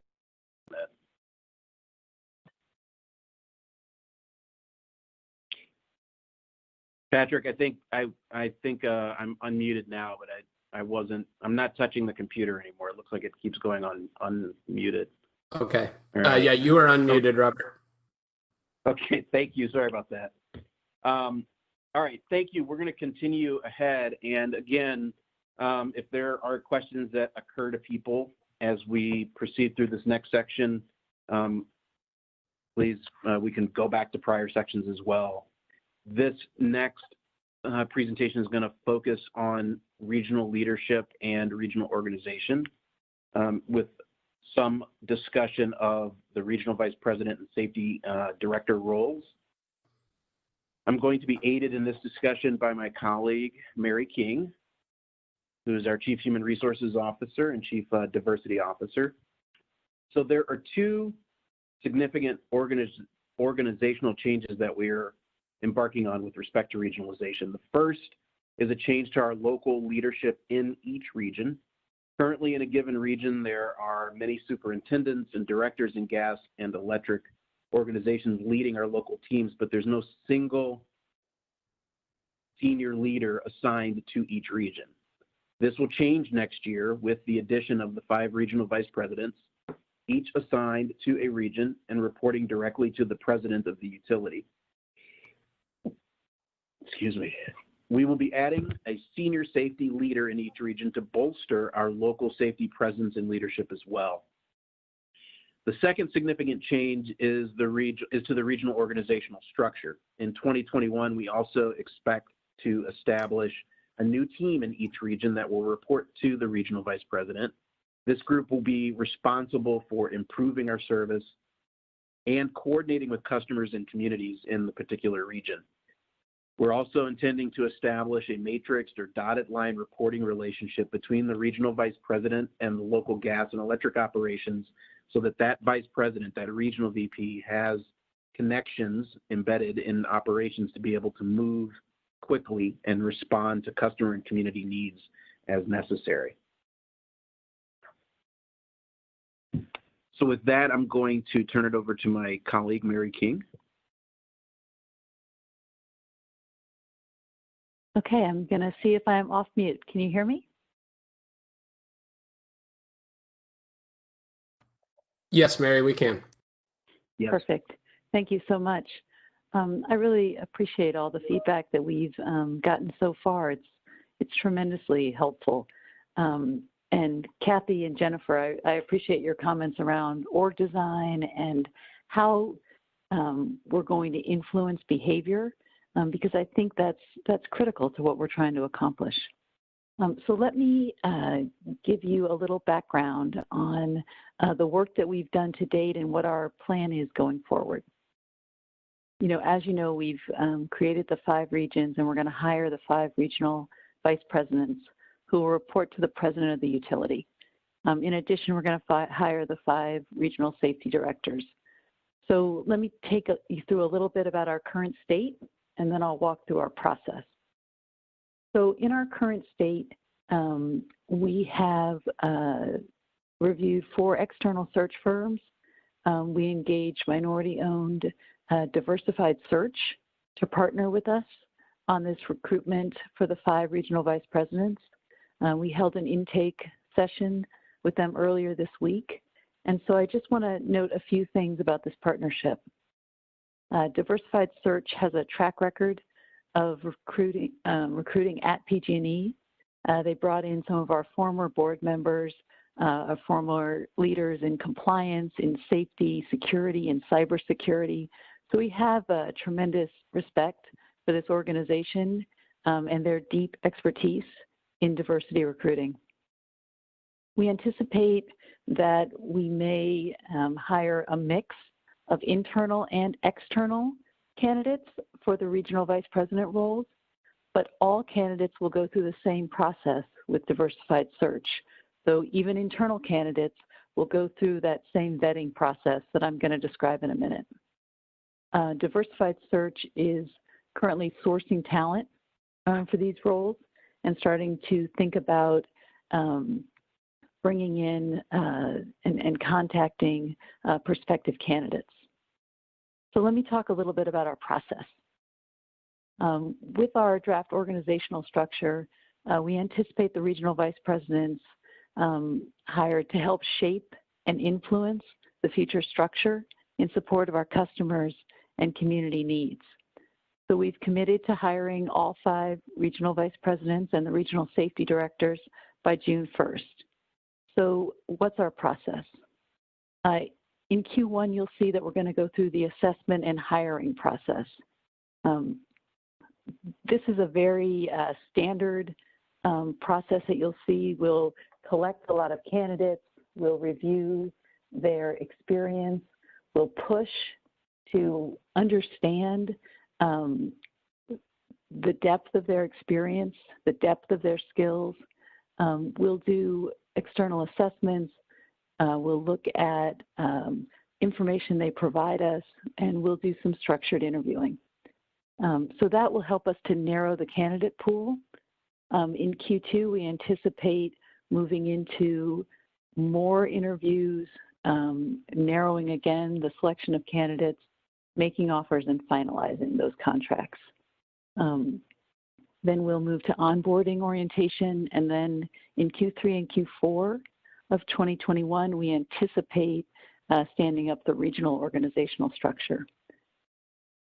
Before I leave this slide, I want to just emphasize to everyone that this slide might make it appear that all of the candidates are going to be on exactly the same track. And I can tell you that's not exactly the way recruiting works. We will start down this process, but if we might have one candidate that moves faster than others, one candidate who's available sooner than others, So we could have, I don't anticipate that we would have all 5 start the same day or all 5 announced on the same day. I think it will be more or less linear than that, but all candidates will go through this same process with diversified search. The other thing I would just caveat this to say is obviously we're all living in a COVID world, and it's possible that COVID-19 may impact our ability to move through on this schedule.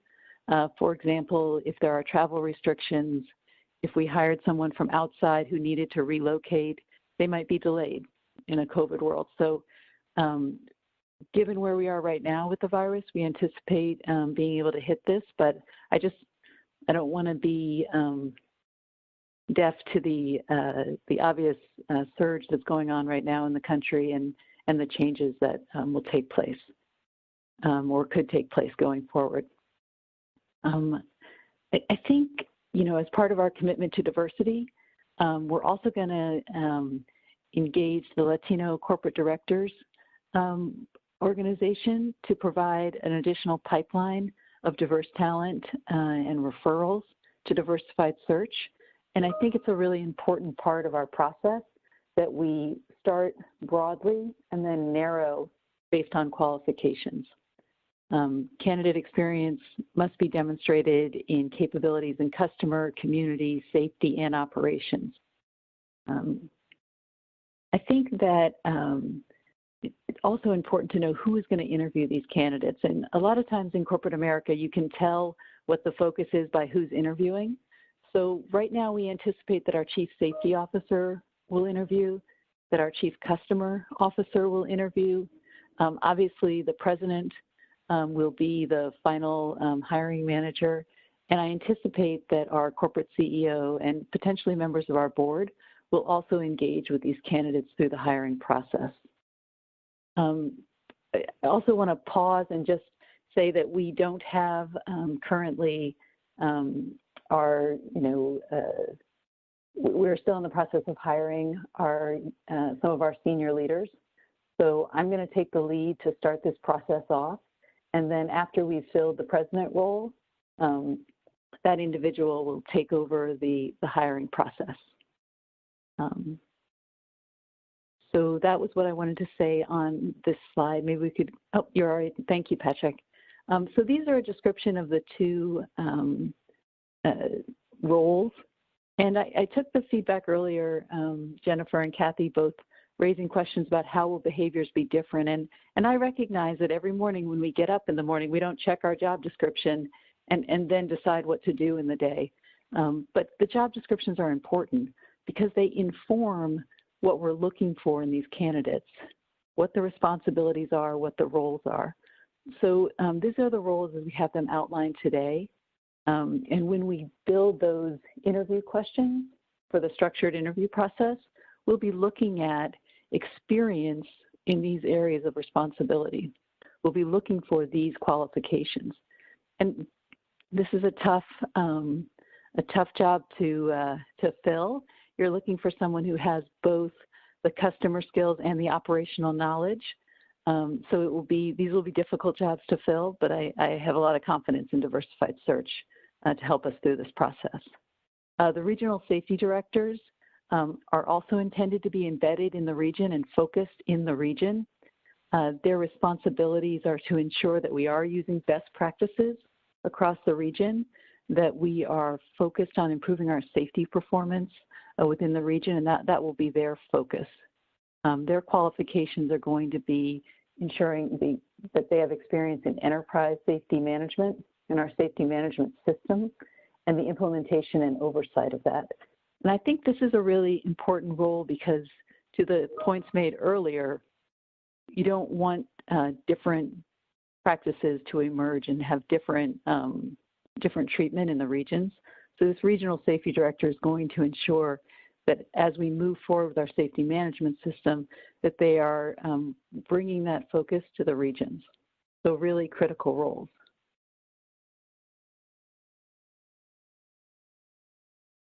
So maybe we could go to the next slide.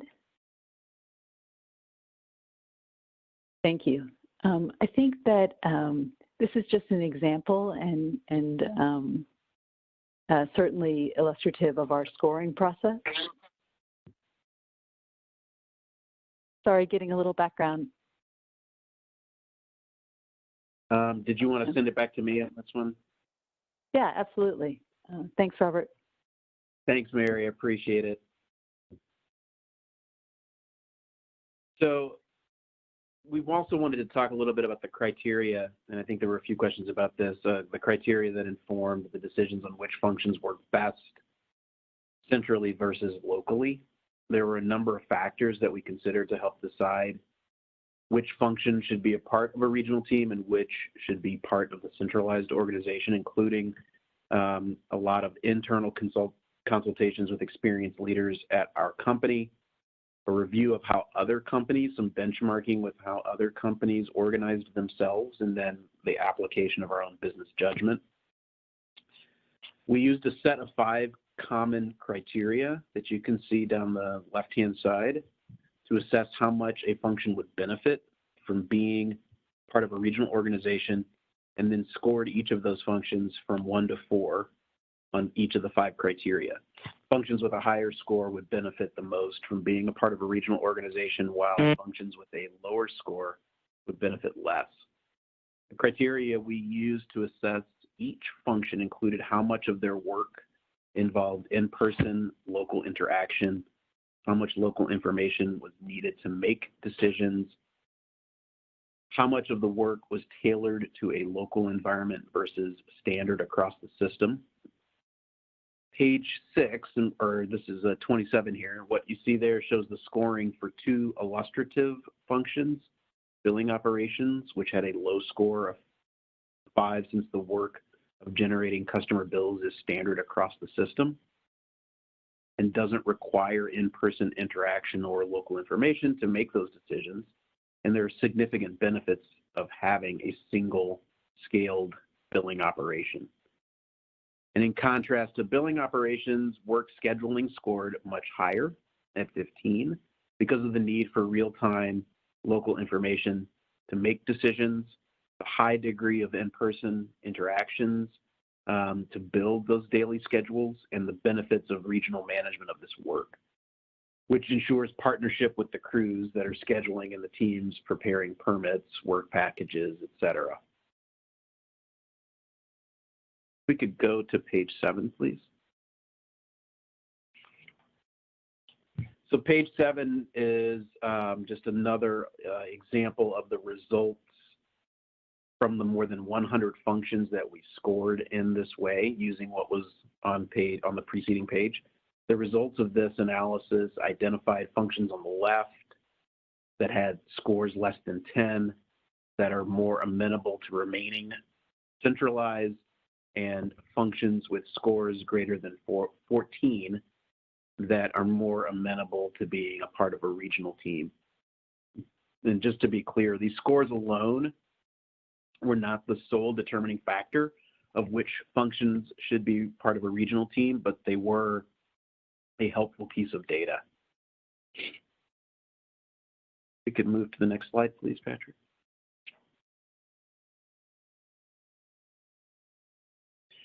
Thank you. So the regional vice president under the matrix structure that we're contemplating will have a team reporting to him or her that is embedded in local operations and responsible for managing critical programs that enhance the customer and community experience. This team will operate much in the way that is very similar to what Aaron Johnson described and what he has been doing for wildfire safety and PSPS. And you can see that reflected in the wildfire safety and public engagement box under the regional vice president, but for a broader scope of customer and community related issues.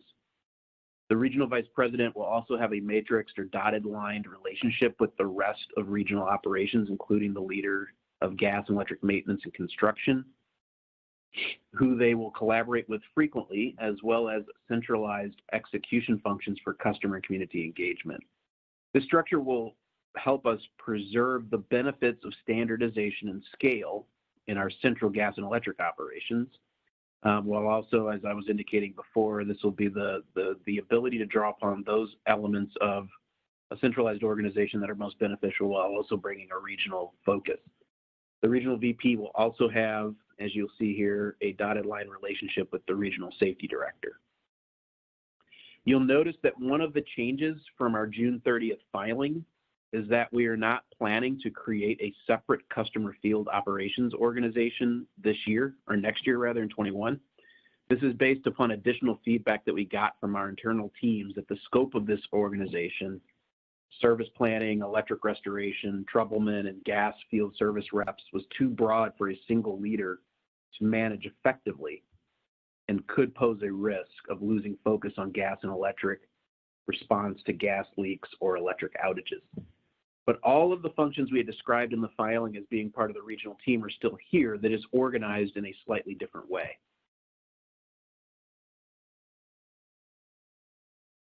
Thank you. What's reflected here is I'm sorry, not yet. Back to the preceding slide, please. There we go, the conceptual regional structure for 22 and beyond. This is an alternative version of the regional organization where more functions would report directly to the regional VP.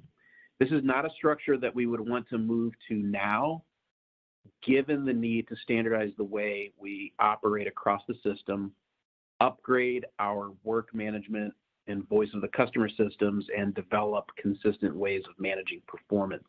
And this is the work that I referred to earlier, the work that is being done by our core process improvement initiatives, which we will describe in a bit more detail today as well. Once we've established consistency around these new tools and processes, we can reevaluate if this is the type of structure that would deliver additional operational benefits to performance and customer service. And let me just again reiterate, and I want to maybe keep harping on this theme, that regionalization standing alone is not the panacea, and has to be understood in conjunction with and in parallel with the other work that we're doing to improve our core processes and functions.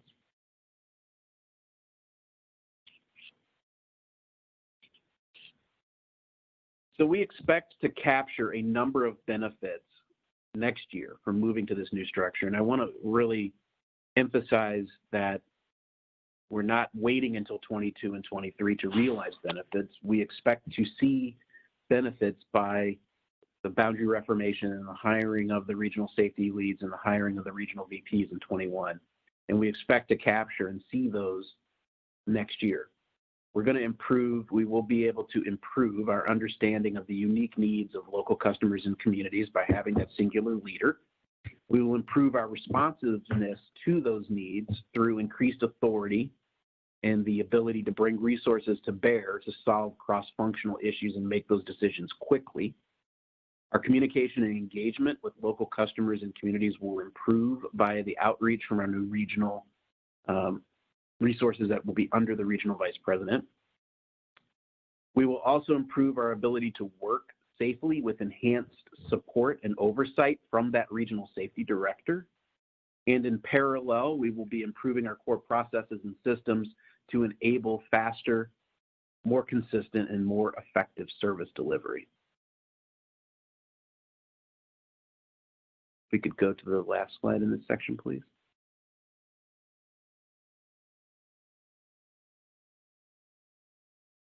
So finally, on the next two slides, this is where we included many of the questions that we received. As you'll recall, we filed our proposal in June, and then there was an opportunity for intervention and protest, and we fielded many questions and reflected some of them on the next two slides, as well as brief responses to those questions that we received. We're happy to discuss any of those in detail. And let me pause there for questions.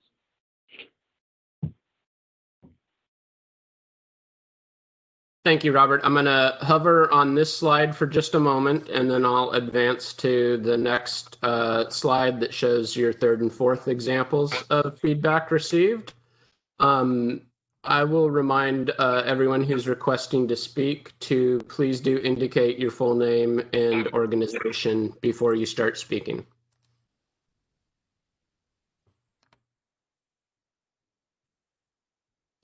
Our first question will come from Arthur Fisher, and I'll let you know in just one moment when I'm unmuting you.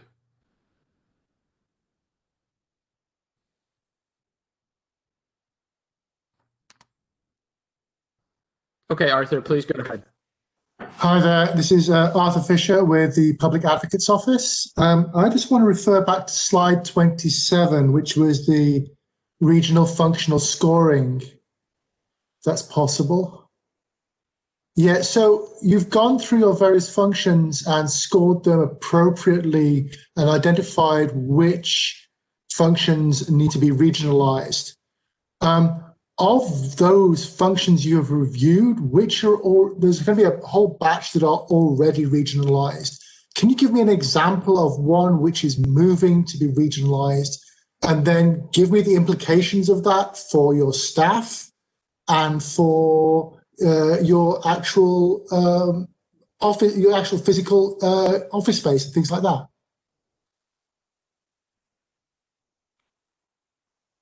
So the way that we have existing office space and existing real estate that we would expect to use, and so the expectation and the goal is going to be to use existing real estate, and so I wanted to answer that one because it was the quickest one to answer. With respect to like the specific things that would be regionalized versus those things that would be remain centralized, I think one of the examples that we talked about was compliance and ethics. That was the most recent one. That will remain centralized. And I think in what was also depicted on the slide there, the example that we use was billing operations. The other example there is the distribution work scheduling is a function that would potentially become regionalized. And then your question was the impact on our staff in terms of their physical locations. Arthur, I want to just make sure I'm understanding your question. So something like distribution work scheduling, that's fairly much an office-based job, I presume. But so I want to know whether they would stay where they are or whether they would have to move to the regions. I want to know whether we're moving heads around the regions or not. And then if you also have an example where there's a function that is field-based, and what would happen there, that would be appreciated. So I will say that this continues to be some of the answers to your question are unknown yet at this point, and we're still evolving our thinking in that regard. But I will say again, I mean, we currently have geographic regions and locations, and we have real estate in geographic regions and locations. So it's not the expectation that we're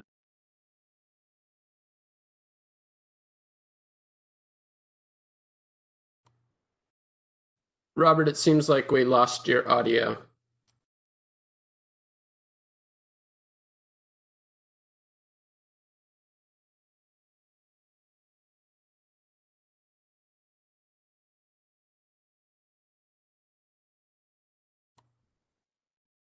I don't know if there's someone else from PG&E who could try to step in and answer that question. Are you able to Patrick, hear me? Can you hear me? Oh, yes, I Robert can. Is back. All Sorry right, about great. that. No problem. Hey, my bad. All right. I don't know where I was just actually rambling on, and so I don't know where I got cut off, except to say that, field work that's done currently out of a specific yard, I don't know that that's going to necessarily need to change. I think that some of this is still in a state of evolution. So I would say TBD in some respects. And I think I'll just also go back to another earlier comment that I made about the core process work that's currently happening in parallel. That is going to continue to inform our thinking as this continues to develop.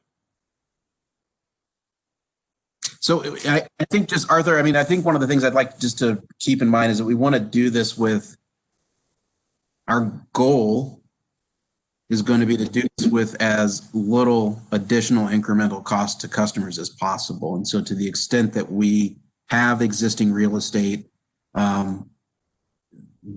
we're going to make use of that to the greatest extent possible. Okay, so basically what I'm hearing at this point in time, as far as this workshop and this plan are concerned, is that we have a layout and a way forward for the first of your 3 phases.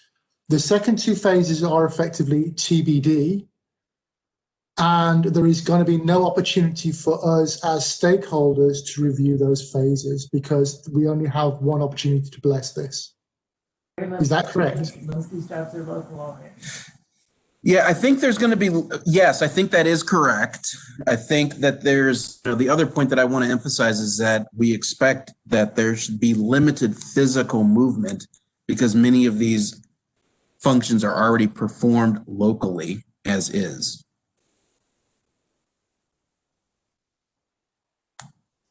So, okay, fair enough, and I understand that. So there's effectively no change of the on the ground function. We are literally just changing the head out. No, I don't know that I'd go that far. I mean, I will say that if we, look at the last slide in this where we were talking about the summary of some of the benefits. I mean, I think there is significant benefit from the boundaries being reformed to be contiguous with county boundary lines, and we're going to talk a little bit more about that later, and how we derived the reformation of the boundaries and why, and it was based in part on feedback that we got from CAL FIRE. And so I think it diminishes the impact and the significance of that if we just say that we're just, I don't want to diminish the significance of that. I also think that came across a bit harsh there, but no, I'm not saying you did. I'm only seeing a first phase of a complicated process here. And my concern is that there are second and third phases, which you genuinely cannot know until you start progressing through this and get the people in place. And my concern as an advocate and a stakeholder is that you're bringing to us an unfinished product here. And that's not through any fault of you. It's because you can't see into the future. You can't see into what you need to do here. You have to start through the process. So my concern is we just have no opportunity to assess how effective this is in future phases. That's all expected. No, I appreciate that, Arthur. And I'll add that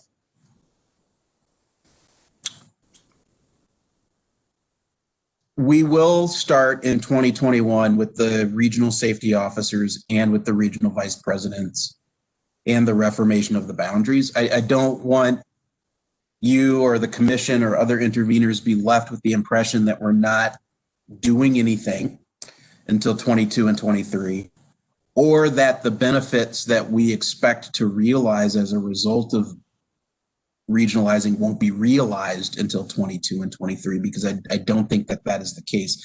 And I can say that there's some evidence that we can see today of some of the elements that we would expect to be further bolstered in this first phase. If we look at the performance and the manner in which we have interacted with our customers and communities in the context of the public safety power shutoff and this wildfire season, we've seen benefits to that. And if we are able to continue expanding on that through this regional structure, I think that will be a demonstrable, meaningful benefit that comes from regionalization. So I think you and I are aligned on the notion that this is going to be a phased process, but I believe that there will be benefits that are realized in this immediate phase, and we are not waiting until phases 2 and 3 to realize benefits from regionalization. So the boundary reformation, the hiring of the regional officers, the hiring of the safety officers will improve our responsiveness to our local customers and communities, and we've seen that as we've seen some of that play out thus far in how we've conducted PSPS. And if we're able to do that in each of the regions, we will see that success duplicated 5 times. So that is a demonstrable benefit that I think we'll see in these earlier phases. I think by having an officer that is responsible for a region You're driving accountability, and you're placing a strong leader in a position to be able to bring resources to bear. So I think that that will also drive immediate improvements in results. But then I will just acknowledge, going back to what I said earlier, that we have these other 4 core processes in place that are happening. These other 4 core process improvement initiatives that are happening. And the results of that work that is currently happening in parallel will inform the remainder of the continued org design and the remainder of this process. I think what we want you to take away from this, though, is that we have a process in place by which we intend to continue driving this improvement. And it's going to happen in phases over the course of the next several years. But we're not waiting until the next several years to begin that work. And we don't expect that it will take until 22 and 23 to begin to realize and see some of the efforts of that work. So I have one more comment, then I'm done as far as this is concerned, but I appreciate your response. The issue is, you say you've seen and you're reaping benefits, and it's positive and it's going in the right direction. My issue as an advocate is that I have not seen this baseline, I have not seen the metrics, and we have not seen this demonstrated yet because we've not established the metrics. And I know this goes back to the safety and operations metrics rulemaking, but there is currently a mismatch between what is happening here, the assurances you're giving us and what you are seeing, and effectively what we are seeing as advocates. Okay, that's just my perspective. Thank you.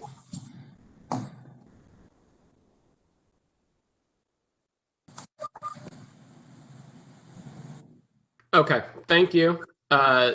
Next, we have Kathy Yap. Please do state your organization and your name.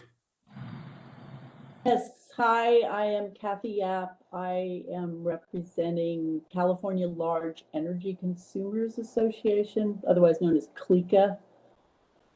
I have questions related, well, a couple of different questions related to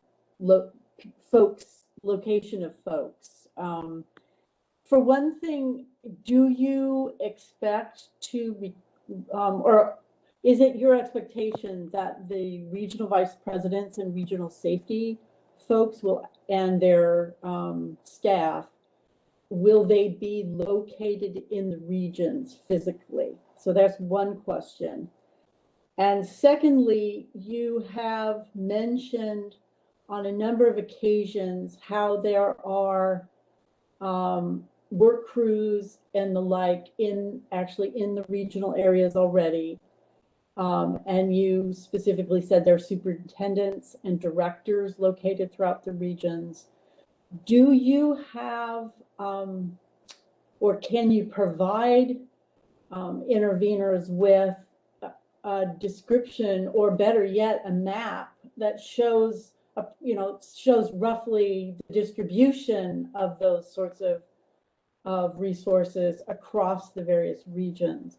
One of the things that we're trying to assess in terms of thinking how effective this is going to be versus the central organization is, is answered partly by geography and with an appreciation of how big these 5 regions are geographically. So with that, I will step back and hopefully.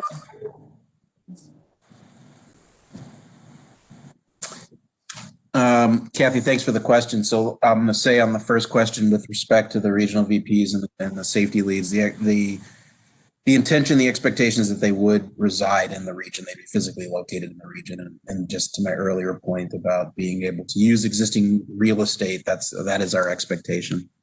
I also just want to maybe, not specifically going back to Arthur's comment, but just to all the participants, we really appreciate this workshop as an opportunity to not just answer your questions, but to receive your feedback. And I think you know that the process contemplates an opportunity to comment. And so we welcome, appreciate the feedback. We want to to the extent possible, incorporate it into our thinking as we prepare to file a revised proposal in January. And so if I or if others are not able to answer a question specifically, we are capturing it, and we'll think through how it might be incorporated in our next revised proposal. So thank you.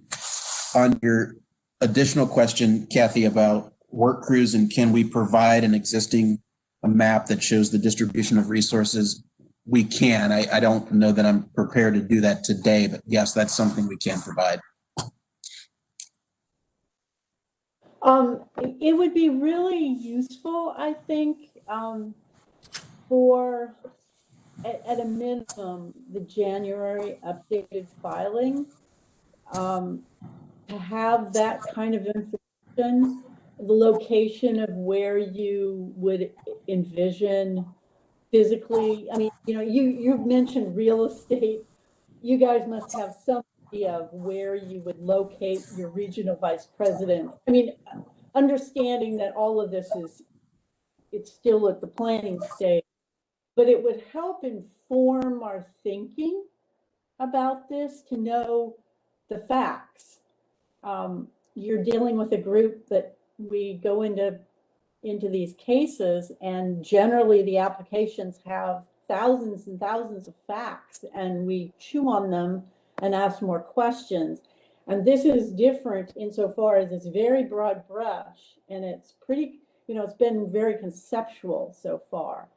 And so I think the more facts you can use to inform it, the better I mean, it doesn't mean you're going to get a positive reaction, but the better the process can work in terms of our weighing and balancing things. So personally, Kathy, really recommend the maps with information about where existing personnel are located, you know, where you envision the vice presidents being located, you know, just so we can see how that would relate to the problems that have been experienced by the communities and how this might address that, and as well as, you know, just trying to be informed about where your thinking is moving. Thank you. and Kathy, this is Aaron August. I'll just add to some of Robert's comments because I think your feedback here is hitting one of the very things that we've attempted to capture when we get to the boundaries section. You'll see that we've tried to balance the size and scope so that any region or any one region isn't top heavy, and that you'd be able to create some level of reasonability for the teams to actually support the work. So we'll cover some of the design principles, but I would really appreciate your continued thoughts and thinking on this, especially when we get to that section, to provide us more insight if we don't address the question fully. Thank you. I'll save my other questions for I was trying to parse myself out for the various pieces of your presentation. So thank you. You're doing great. You're doing great. Patrick, may I ask another question? Yes, please go ahead, President Batjer. Thank you. I'm having a bit of a struggle, and I don't remember what slide it is, so I'm going off my memory, but in one of your organizational slides, you show that the PSPS structure is essentially not changing. And I know that Aaron spoke about how important PSPS is in your view at this point to be centralized because of the weather forecasting, the predictive analytical work that must be done. But my struggle is the PSPS affects the community, and in some cases continually in a very a pretty important way.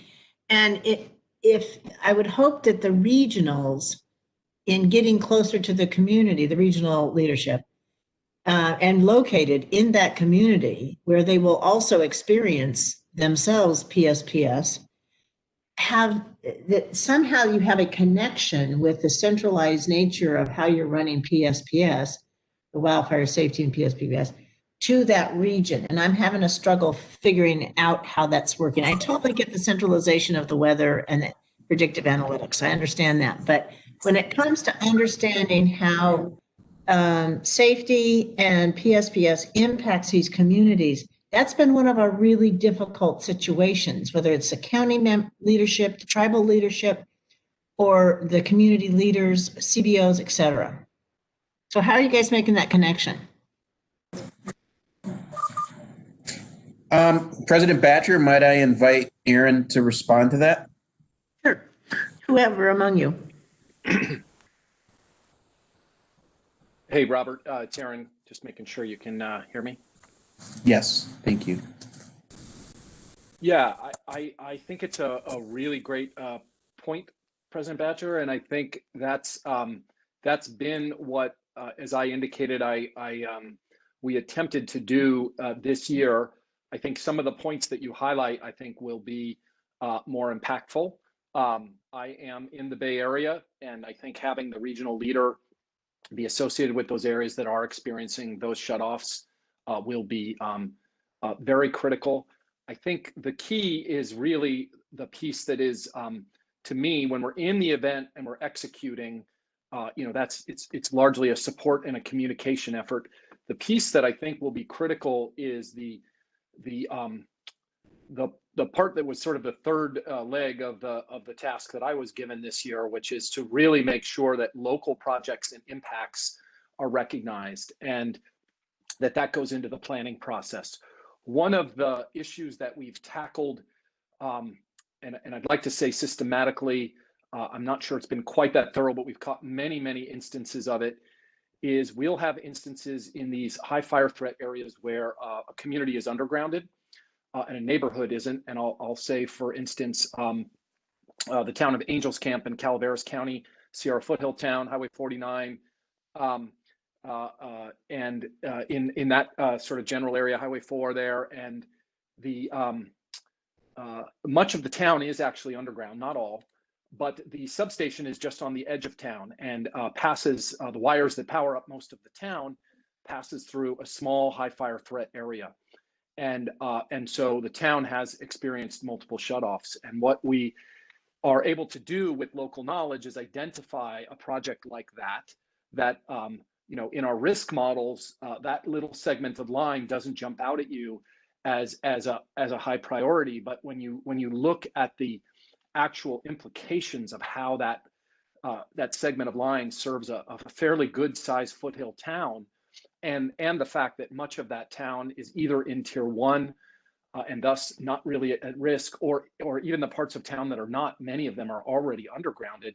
How do we sort of electrically connect that when it doesn't naturally come out of our risk models? And so we've been able to overlay and gather local feedback from our teams and stakeholders in the community who are confused about, why is this underground part being shut off, and build projects like the one out of the Frogtown substation into our work plan for this year. Unfortunately, for 2021, I should say, it was too significant a project to be able to get done in the 6-month timeframe this year, but we'll get done this year, coming year, I should say. And from my perspective, that regional awareness and connection that would only grow by someone doing, some version of what I am doing, but being able to focus more narrowly would do exactly what you're describing, which would help identify those places where we really can minimize the impact of a program like PSPS with the right kind of planning that requires that local knowledge that doesn't necessarily come out of kind of a purely risk-based fire ignition risk model. So it's a healthy check on that process to make sure that our risk models turn into sensible work plans, and that's been what we've been able to do the start of, and I would imagine we would want to do more of if we were to move into this sort of model. Okay, thank you. Thank you, Aaron. I think we have a question now from Energy Division.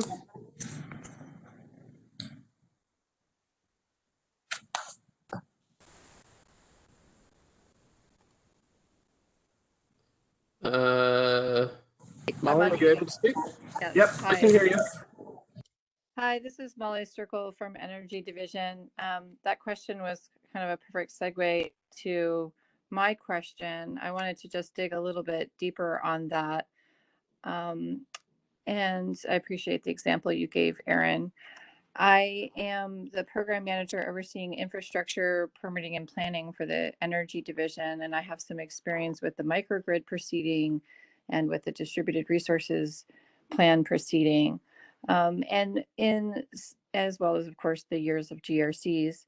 And so over the past many years, we've seen an evolution of the distribution planning process. And we've seen a rise in the interest of local governments and CCAs in being intimately or integrally involved in the distribution planning process.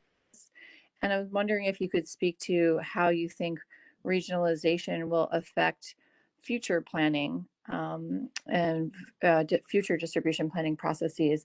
Of course, as you've just mentioned, Aaron, as you go into any type of emergency, whether it be an earthquake or a wildfire or storm, you're dealing with the as-built system. But we're seeing increasing interest from local governments and regional entities of various sorts to be interested in how the whole system is planned. And so how might this regionalization shift change the way you respond to that level of interest? Yeah, I think if we expand beyond what Aaron just described, I think that's a component of it. You know, being able to, in the context of wildfire preparedness, PSPS preparedness, I think Aaron was alluding to the ability to be able to work closely with local communities and helping them understand why a particular circuit was being underground versus being hardened. And we're able to duplicate that in each of the regions. That's one element of it. I think the other way that regionalization will affect distribution planning, and maybe not affect it, but it will allow us to, I think, strengthen relationships with local elected officials, with mayors, with other folks that have a stake in understanding how planning happens in their particular region or in their particular city or county. And so I think by virtue of having this regional officer who is going to be tasked with getting to understand and know more deeply and more meaningfully that particular town, that'll naturally, I think, evolve into being able to understand the distribution needs of that area as well. Now, you know, do we then invite those folks to intervene into a CPUC proceeding? I think that remains to be seen. Robert, this is Aaron. If I could just add on to that a little bit. Molly, I'm not, I can relay the experience that we had this year with that process. And what we found was really effective, and as local government did engage, was I used to say this at all the meetings we had locally, you know, my objective is not to make you be an electrical engineer, but we need you to help kind of understand, you know, what the limitations are of the grid in some instances, right? In terms of, you know, that's a tier 3 area, and I can't just cut that out of the, say, the PSPS program since, you know, I've been somewhat focused on that program. But what we were able to do in some of those regional discussions, and we have the quarterly regional meetings that are moving forward, and then that's one opportunity to gather that kind of feedback. It worked really well, I think, at a county or a tribal regional level, because we could get really into specific areas. You know, we had our GIS system up on the screen, and, you know, we had water agencies asking us about specific locations for pumps. We would come out of those meetings with a lot of identified critical facilities, key neighborhoods where people were confused. You know, I'm reminded of one in Colfax where, again, it was underground. Why are we getting shut off? Help us understand that. You know, the whole town is shut off, is underground. And so there were, you know, a series of those. And what we were able to really do is then, you know, understand what we could do in some of those instances. And some of that feedback resulted in additional sectionalizing devices. It got put in the hopper for some of these longer term infrastructure projects when the local community was really helping us identify something that was really key that might not naturally jump out to us just looking at the mix of critical facilities on a particular circuit. And so I think it creates an opportunity to formalize the process that I and a team of people were able to initiate this year to gather that local input and where are the concerns. And I can imagine that would extrapolate to, you know, these lines always seem to go out. This neighborhood always seems to get out during winter storms, or, you know, we're terribly concerned about egress in this neighborhood. And so we're thinking about that from an earthquake standpoint. And I think the role would of necessity create a forum where I think that could become a more engaging process if we sort of extrapolated from what we were able to start this year. Okay, thanks for that response. And maybe when you guys are thinking about what you're revising for January, you might think about including how to reflect on the experience from the distribution planning advisory group process, which was established as part of the distributed resources planning proceeding. And through that process, we've been able to engage, you know, at a really detailed level, especially with members of the distributed resources community who are interested in putting projects in remote areas and helping them understand how the grid may or may not be suited for that.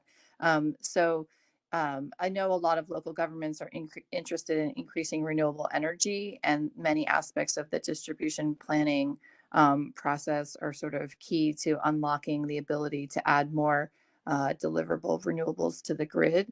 And so if we can somehow, you know, kind of combine the experience of the evolution of the distribution planning process that we've learned on the renewable side and bring it over here to the you know, to the regionalization discussion we're talking about here, I think that would be really well served. And certainly we don't want to, you know, disrupt the apple cart that's been kind of trying to take liftoff for several years over there. Thanks. Okay, thank you. Next we have Will. Please do state your name and organization. You're unmuted. Thanks, Will Abrams. Had a couple questions on the last set. I was muted at the end by host, so just want to try to rattle off these related points. The first question is really— Will, let me interrupt you real quick. Who are you representing today, Will? I'm representing myself. Thanks. Please go ahead. Thank you. So as I'm looking at this structure that you outlined, trying to understand the autonomy that these regional vice presidents will have. So will they be having control over budget, staffing, structure, workflows, or will that be largely dictated by corporate? And one of the things that you mentioned in the presentation was sort of the use of best practices. And part of what what I've seen is sort of best practices around regionalization are sometimes when these regions are used for competitive situations, so that the different regions are competing on customer service or safety or sales, and to what degree this regionalization structure might be leveraged by PG&E to have some sort of friendly competition within the organization where those types of things might be scored, and to what degree PG&E might be willing to have those things reported to the commission so that we understood sort of region to region how they were performing on safety or customer service, and that might be a good basis for how to achieve best practices. And then the other area where I'm trying to understand as well is oftentimes I've seen regionalization structures leverage for executive training opportunities. So that someone coming into the organization who might be a strong prospect for an executive role might sort of tour and have a few months in each region, or might develop skills at the regional level that would then be sort of leveraged and promoted within the overall corporate environment. And lastly, just the last point here is in terms of the recruiting approach for these positions. Are you looking to recruit talent that might not necessarily be from within the industry, but trying to get folks with transferable skills from outside the industry to contribute to really sort of create different perspectives and to help with that diversity within the organization as you move forward? Thank you.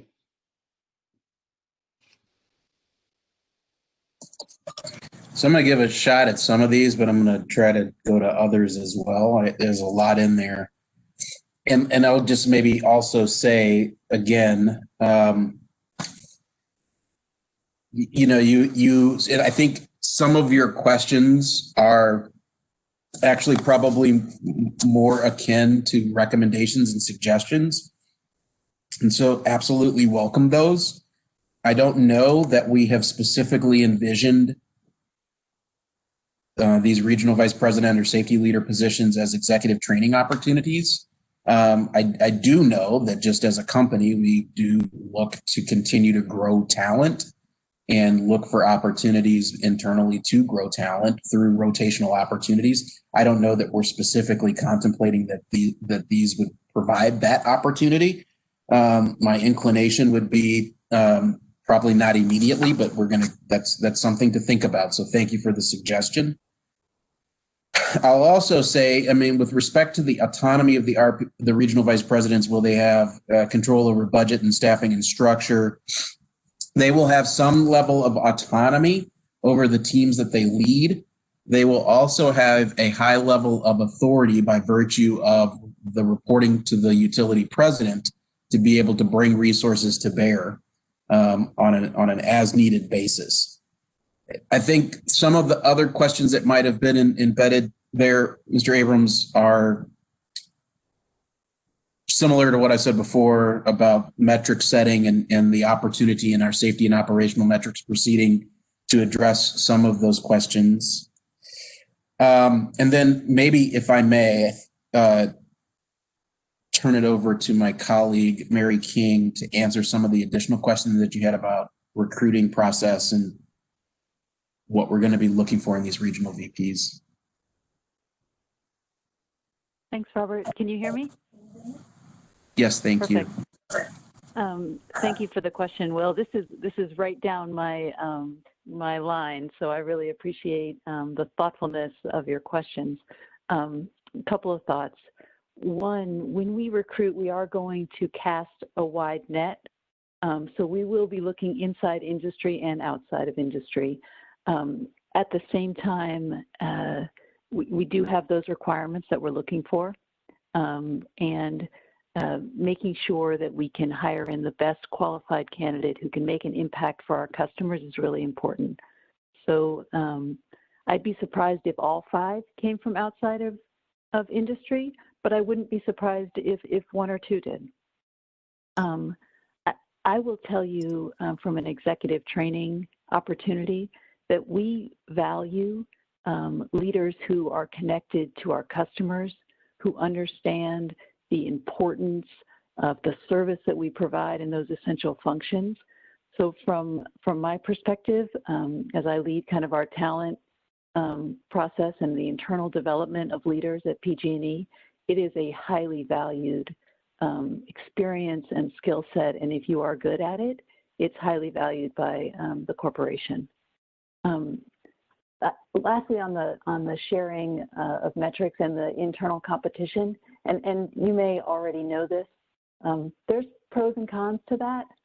If you set up too much competition, you may not be able to share resources as evenly. So I think that there's a little bit of pros and cons to setting up that competition, but I hear you on that. Robert, I'll turn it back to you. Thank you. I had an opportunity to actually reflect a little more on your question, Will. I mean, we have processes at the commission in addition to what I mentioned before about the upcoming proceeding, but we already have metrics reporting requirements that are in fact made public on an annual basis. So that's one part of your question, but then also to your other part of the question, I do not think that we want to set up a process by which each of the 5 regions are explicitly competing with each other for resources, because and that is not our expectation or intent. Because I don't think that will lead to the outcomes that we're trying to achieve. Thanks very much. Yeah, and it wasn't to compete for resources, but sort of on those metrics associated with the different functions. But it sounds like that's still, I guess, under consideration, which makes sense. Thank you. I appreciate it.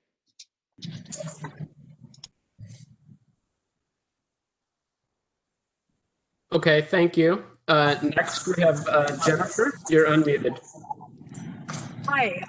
Quick question, and actually Jennifer, please restate your name and an organization. I'm sorry. Sorry about that. Jennifer Dowdell with Turn.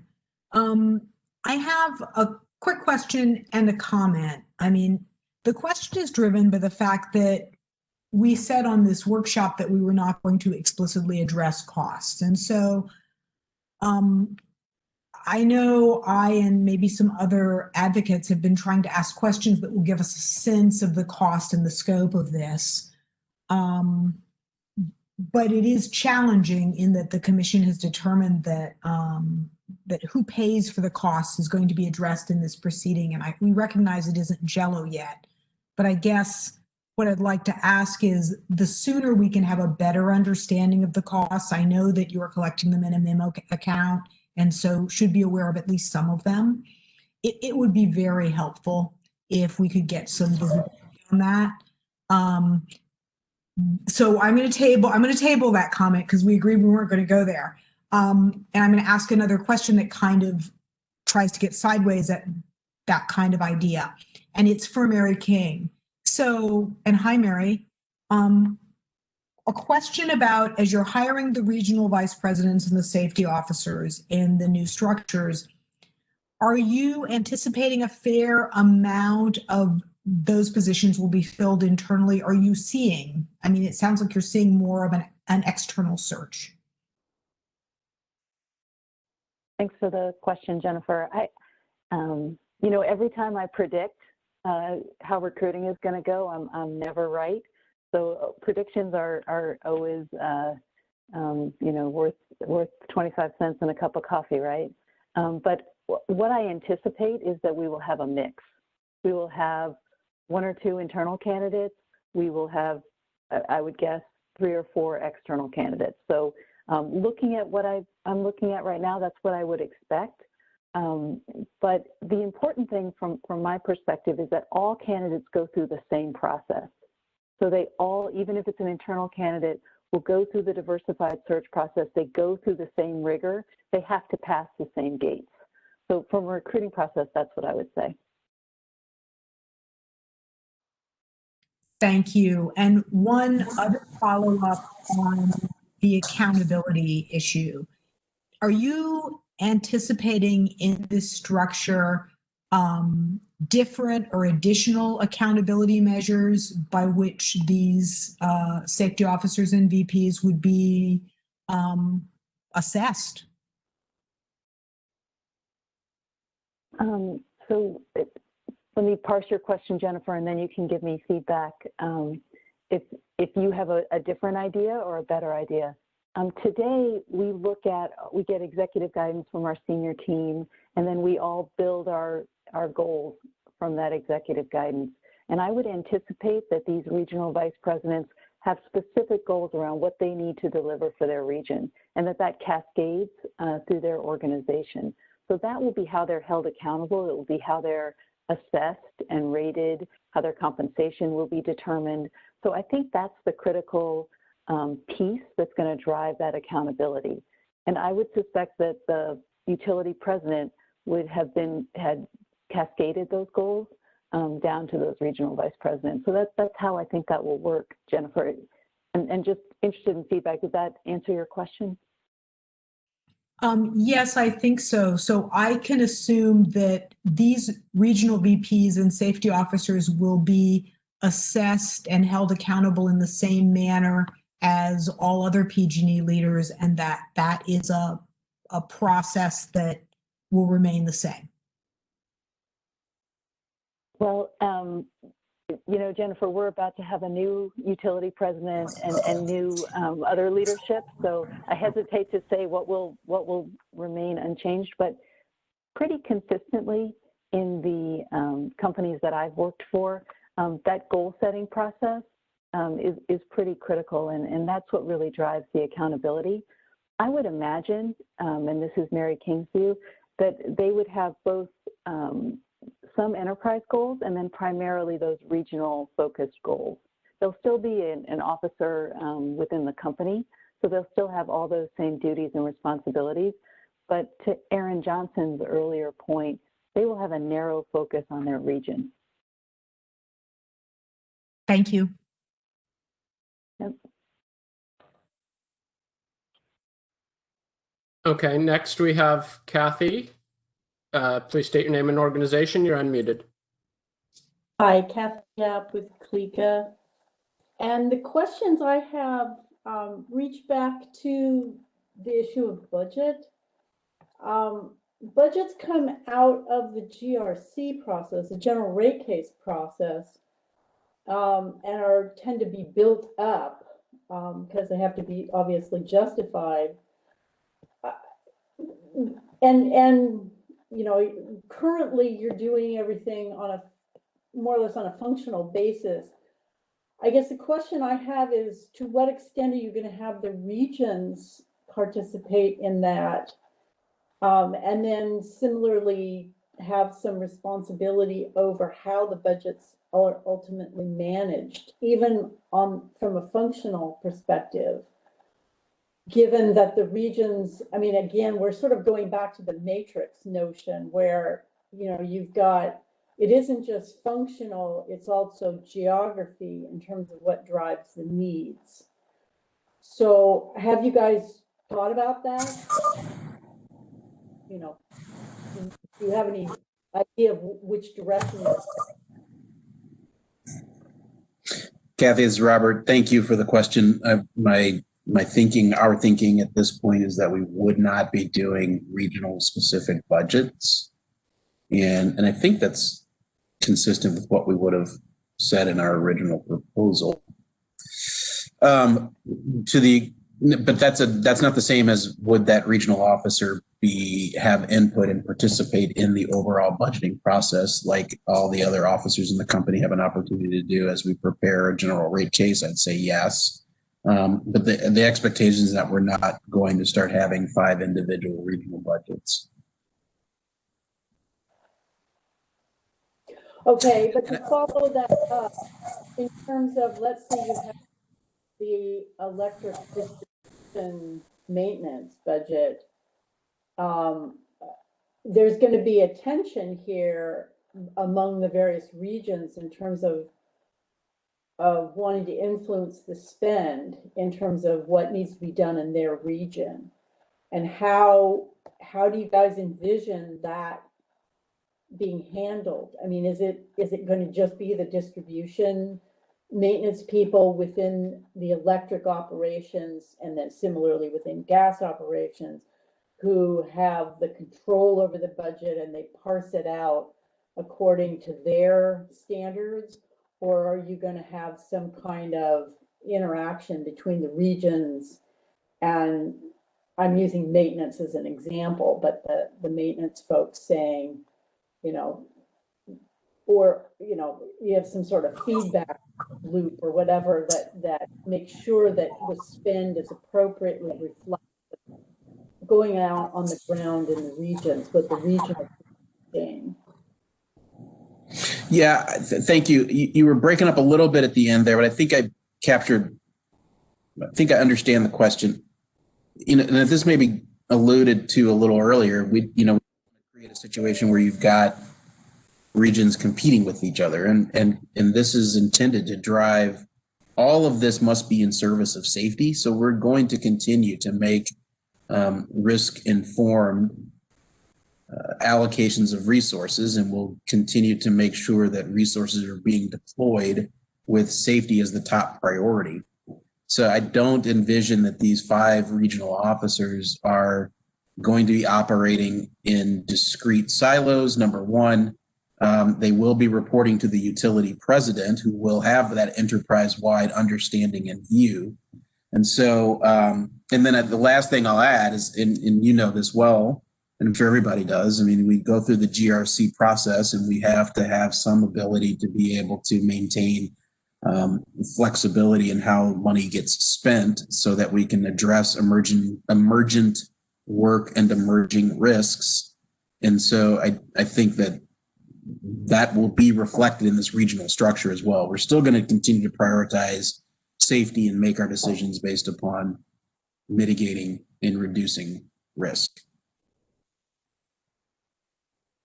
Okay, thank you. And it sounds like then the avenue for the regional folks would be feed into the centralized to try to communicate concerns, to identify problems, et cetera, and communicate concerns through into the organization.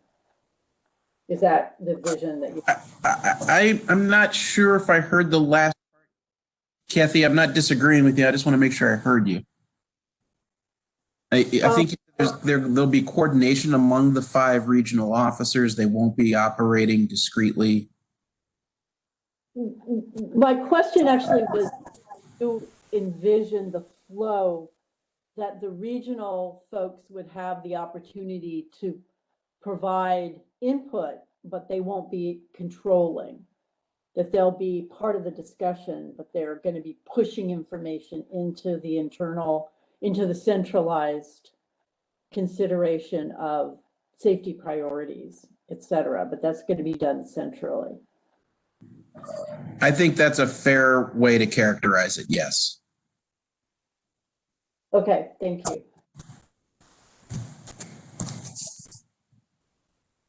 Okay, thank you. And then Jennifer, your hand is still up. I'm not sure if you wanted to speak again or if that's from previous.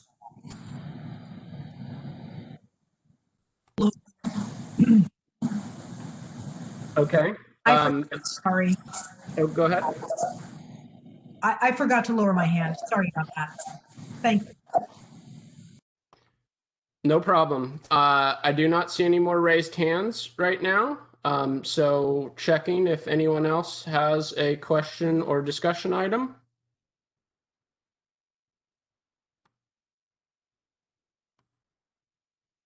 Okay. Seeing none, let's break a few minutes early for lunch. Thank you everyone for a constructive first half to the workshop. And let's go ahead and take a lunch break and resume at 1:30. Thank you. We'll see you shortly.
This is Patrick Saxton, Senior Engineer on the Microgrids and Resiliency team in the Energy Division at the California Public Utilities Commission. We're going to begin the second half of today's workshop. This afternoon, we will cover the proposed regional geographic boundaries, the phased implementation timeline, and further development of the regionalization proposal, and then just briefly touch on next steps. A reminder, the workshop is being recorded and the chat box is not being monitored. Let's go ahead and begin with the next PG&E presenter, please.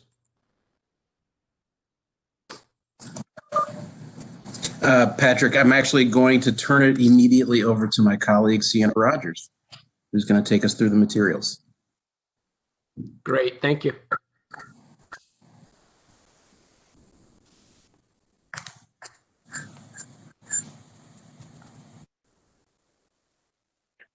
Thanks. Can you guys hear me? We can. Great. The double mute was catching me there. So thanks, Robert, and thank you, Patrick, and thanks to all who have joined today. As Robert mentioned, I'll be going over our regional boundaries proposal, which was included in the filing in June, and what this proposed regional organization would include is 5 regions that will cover in this presentation, along with how things are changing from today, the key objectives that guided our design of the regions, and the feedback we're considering to improve on the proposal. The new regions were designed to align with county boundaries so we can better coordinate with local governments and other agencies, including an emergency response. And these boundaries were defined to bring together adjacent counties with similar customer and operational characteristics, creating regions that each have unique profiles. As discussed in the previous section, the entire regionalization effort, along with other enterprise-wide initiatives, will help PG&E emerge as a company with an increased focus on safety and operational excellence. And of course, drawing the boundaries alone will not improve outcomes, but we do believe improved knowledge of the distinct customer and operational needs of each region will allow regional leadership to focus on their specific operational challenges and enhance coordination of emergency response and help create greater focus and experience and skill alignment for those regional teams. If you could advance to the next slide. This slide highlights a few key changes that result from our proposed regional boundaries that we will dive into deeper in the rest of this presentation. But I'll call out a few key changes. As I mentioned, the regions will align with county boundaries so that county leaders and stakeholders will have a single regional VP to reach out to. One thing that's not changing very much is the operational divisions, and I'll give you a visual of those in a moment, but those will mostly remain in place. We'll have to do some minor adjustments to align with the county boundaries along the regional boundaries. And we'll align the gas regions and with the electric regions, which is not the case today. And last, we've really tried to balance the size and scope so that there's a reasonable the size of the regions are reasonable in terms of the different teams working within those regions. If we could go to the next slide. Yeah, so as I mentioned, there are currently different boundaries used by the different operational groups. PG&E uses divisions and regions to organize and execute gas and electric work throughout our service area. The existing boundaries essentially consist of 3 levels.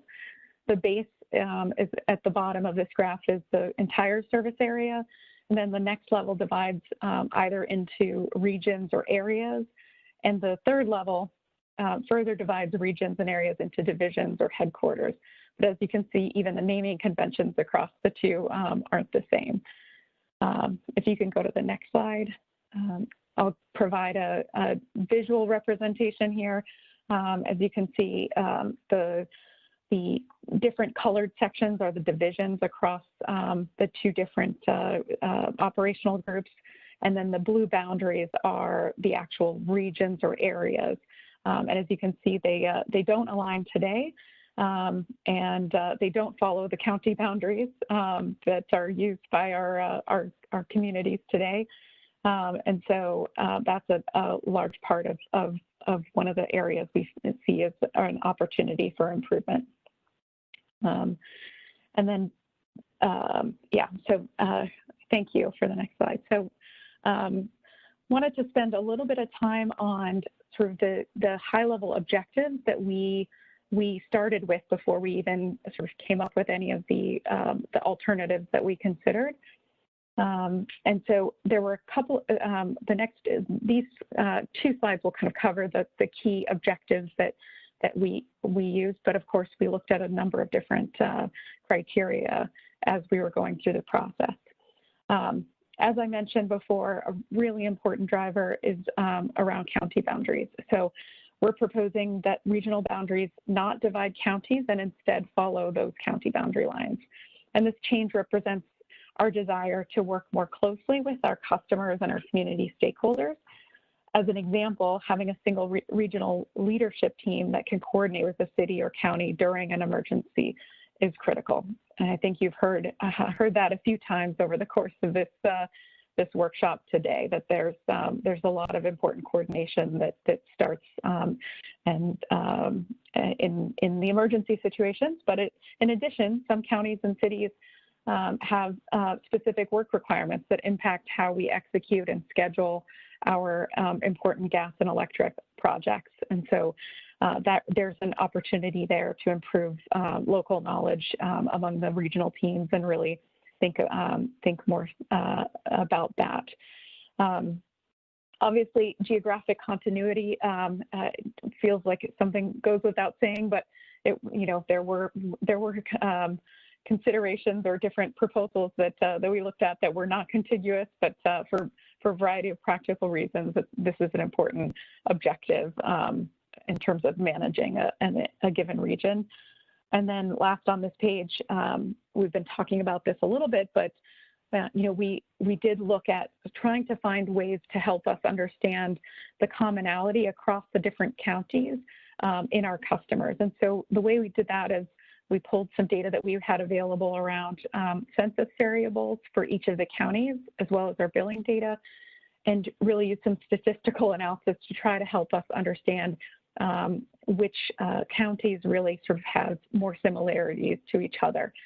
As I know this group can appreciate, there remains a rich diversity of needs within any given region, and each proposed region will have a variety of residential and commercial and industrial customers. So we're not going to be able to sort everyone out into different perfect regions here, but it was an attempt to try to come up with some regions that had some commonalities across them. And so we considered how customer groups with similar interests and concerns could be part of a single region, so that regional leadership could be aware and could focus on the key issues that these customers and really have a better understanding of all the customer requirements and needs within each region. Thank you. So next, we looked at region size. Obviously, having too few regions could result in difficult and large regions that would be difficult to manage, and that could have impacts on workforce safety or customer responsiveness. And so, if the regions are too large, we wouldn't really be able to reap some of the benefits we think are possible through this regionalization effort. And on the other hand, if we have too many regions, it really creates challenges for consistency of leadership, and it can potentially increase cost, as well as we wanted to recognize that we want to be able to attract top talent for all of these regions. And if you're recruiting for 10 leadership positions here, it might be challenging to maintain the talent that we want to be able to attract here. And with that in mind, we also evaluated the ability for any of those leaders to actually reach from one end of the region to the other. So we looked at drive time, which I can talk a little bit more about on the next slide. But the scope of work is another element that we looked at. Operationally, we looked at the volume of work that we expect to see in each of these different regions, because we didn't want to create some sort of super region that is overwhelmed with a number of work across dimensions such as wildfire mitigation work or gas safety work or customer requests. So that was another metric or criteria that we evaluated in coming up with these regions.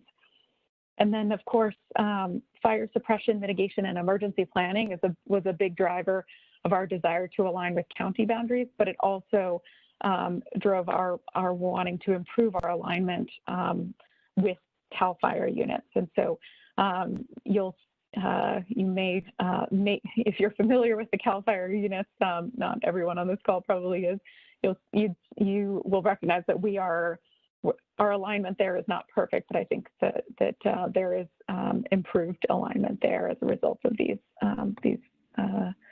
regional boundaries that we've proposed. So maybe if we can move to the next slide. So this should look familiar, as most of you probably have seen our June filing. This is the map that describes the proposed regions. There are 5 of them, starting with on the upper left with the North Coast, the Sierra region, the Central Valley, the Central Coast, and then of course the Bay Area right there in the middle.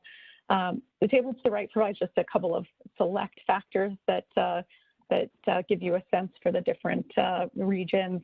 I'll highlight one thing that I haven't mentioned previously, which is that in our evaluation of the various boundaries, we also wanted to ensure that there were sufficient customer service centers available in each region, as well as equipment resource facilities. So we did take a look at that as well. And then, of course, the drive times here give you a sense of the size of some of these territories. And also, you can probably tell from this graph here, because we've got the major highways mapped out in the proposed regional map here. The drive times are really helped by access to those central arteries in central and northern California, and so that really drove, no pun intended, a north-south orientation for some of our territories. Because, as you start to go east-west, it becomes a lot more challenging to minimize those drive times. That's, I think, a good view there. So next is just a quick summary. We've been having a lot of conversations with different stakeholders throughout this process, both before and after our proposal was filed. You can see that we've received a number of different suggestions from stakeholders. This is a summary of all the stakeholder feedback we've received. There's lots of suggestions of moving folks, different counties to different regions for a variety of reasons. Some of it is around improving the customer commonality that we're trying to achieve, and then others are really rooted in concerns about the right resources and operationally and trying to make sure that we're not, folks are concerned, I think, about operationally making sure that the proposal still works for us and for the counties there. As I mentioned, we're going to continue to collect feedback. Today's discussion is one opportunity to do that, and we look forward to hearing from you guys in the Q&A session here. But we will continue to collect feedback internally as well as externally. We would caution that there are a lot of different objectives to maximize here, and so recognize that we are trying to do our best to achieve those objectives and hear that feedback. Thank you for this next slide is just a quick summary of the benefits. I've touched on a lot of these things already, but in addition to improved communications and consistency, alignment with county boundaries will improve coordination in terms of emergency response. And I think that's a really important thing that we're excited to see the benefits of. And then we'll continue, as I mentioned, to really to lead operationally the divisions. And although we will be aligning the divisions across gas and electric, the divisions will kind of be maintained with the exception of when they do not align with the region boundaries. So there are some regions divisions that we will modify slightly to ensure alignment with the regional proposal. But these will be sort of the smaller operational units that roll up to the regional VPs and the leadership teams there.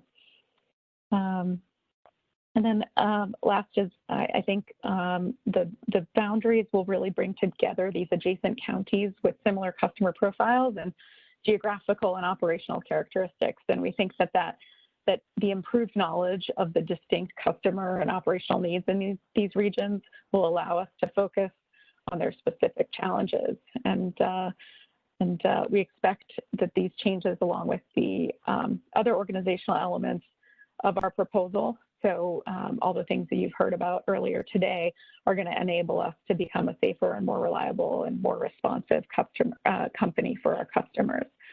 So let's just jump to the next slide real quick, talk about our next steps. So as I mentioned, we'll continue to collect feedback today and over the next month or so as we develop our revised filing in January. We may include a revised regional boundary update depending on the balance of the feedback we get. And then, as I mentioned, we'll also be moving forward on some of the improvements or modifications of the divisions to align with the boundaries. So with that, I'll pause and see if there are questions or feedback that folks want to provide. Thank you, Sienna. At the moment, we don't have any raised hands. Please do, if you would like to ask a question or have a discussion item, please use the raise your hand feature.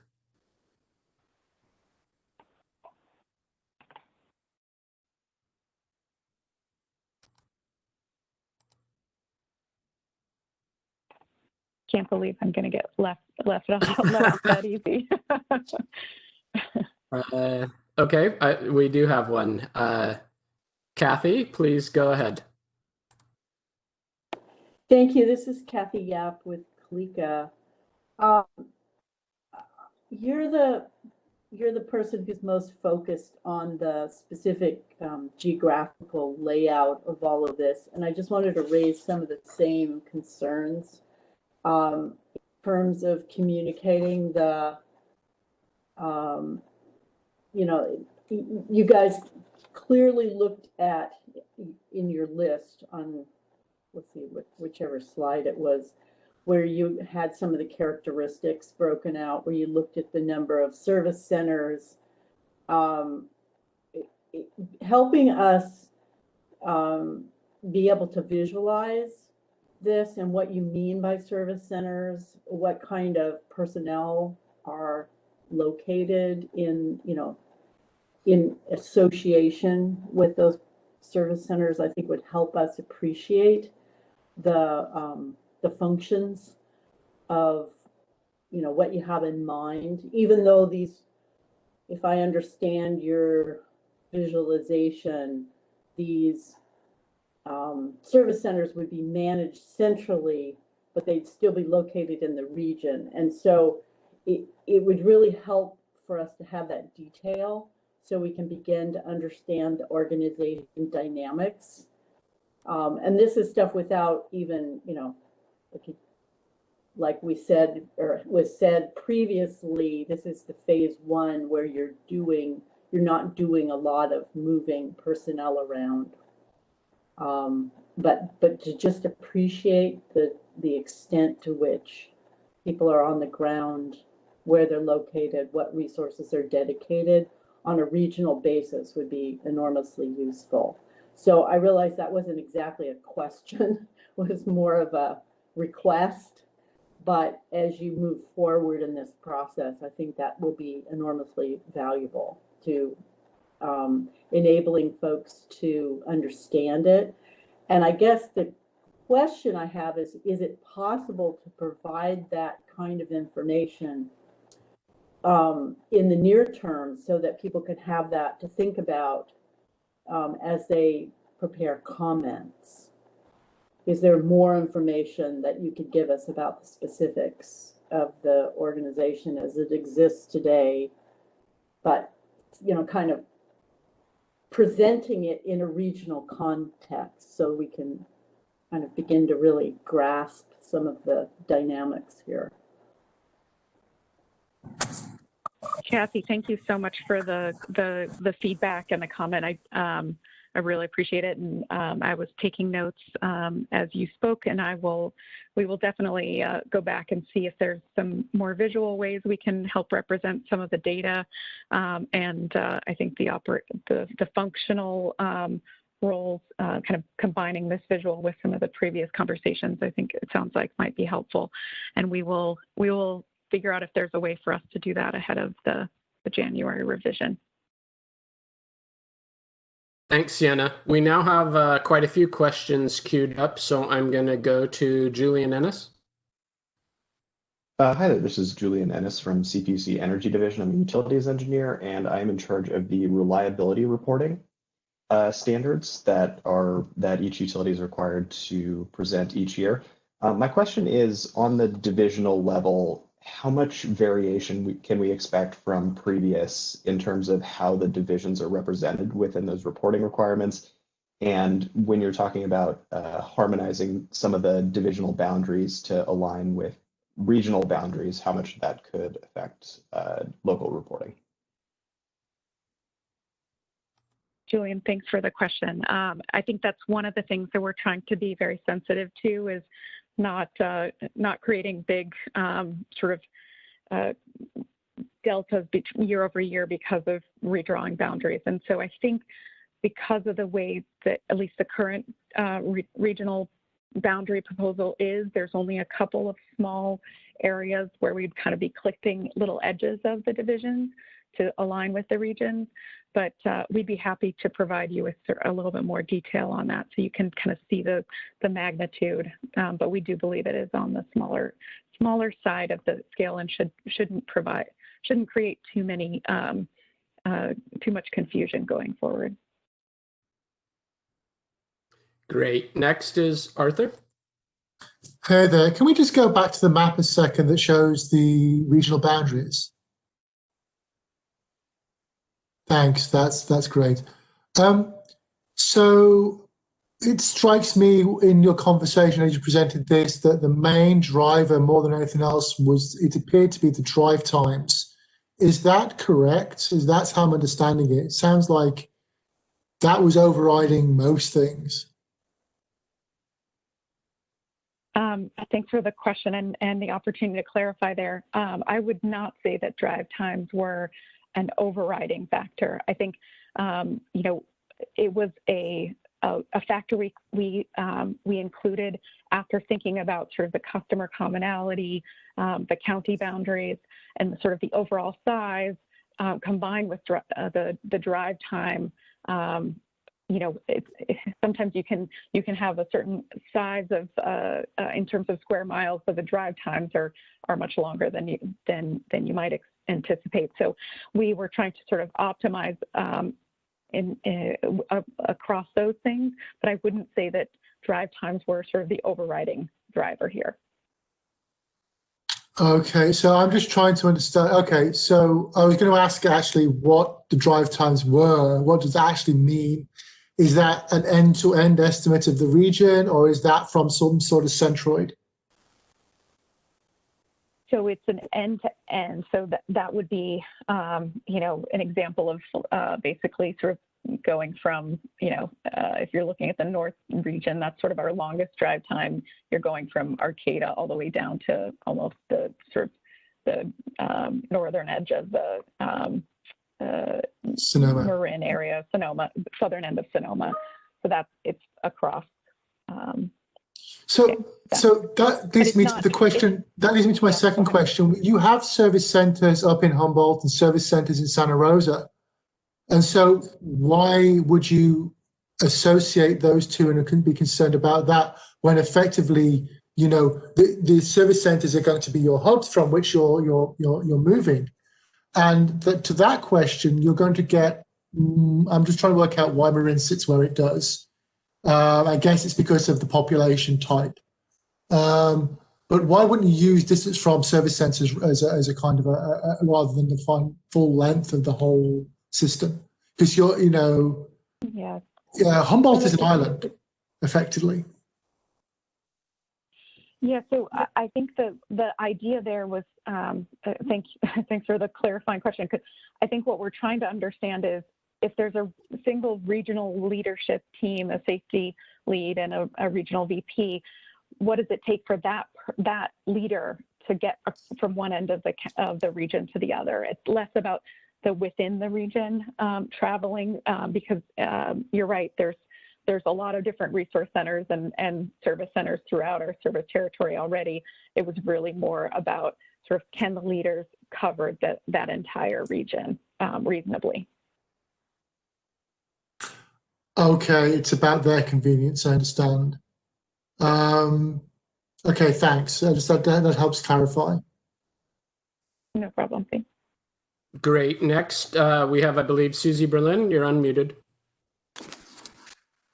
Hi, thank you. You mentioned that there were a number of comments, as we all saw, on how the regions were being drawn.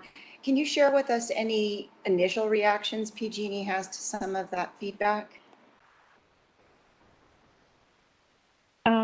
Sure. Is there anyone in particular you were looking for feedback on, or?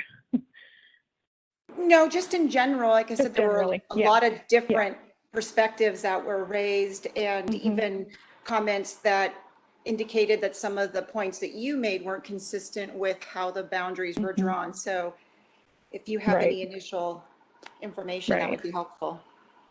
Sure. Maybe I could just talk about a couple, the move from Sacramento from North Coast to Sierra. I think that's a good example of one where, maybe the customer commonality the analysis that we did leaned slightly more towards sort of some of the regions in the North Coast, but the practical and sort of on the ground perspective suggested something different. And so that, that's something that we will need to factor into our potential consideration of the revision.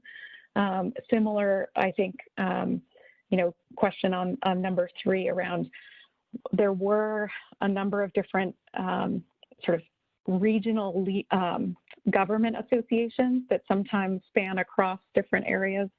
And that's another potentially good reason to move. For example, the Glen, Colusa, and Yolo County. There may also be some operational benefits for doing that. And so we will probably merge both this external feedback and our internal feedback that we're continuing to gather as well.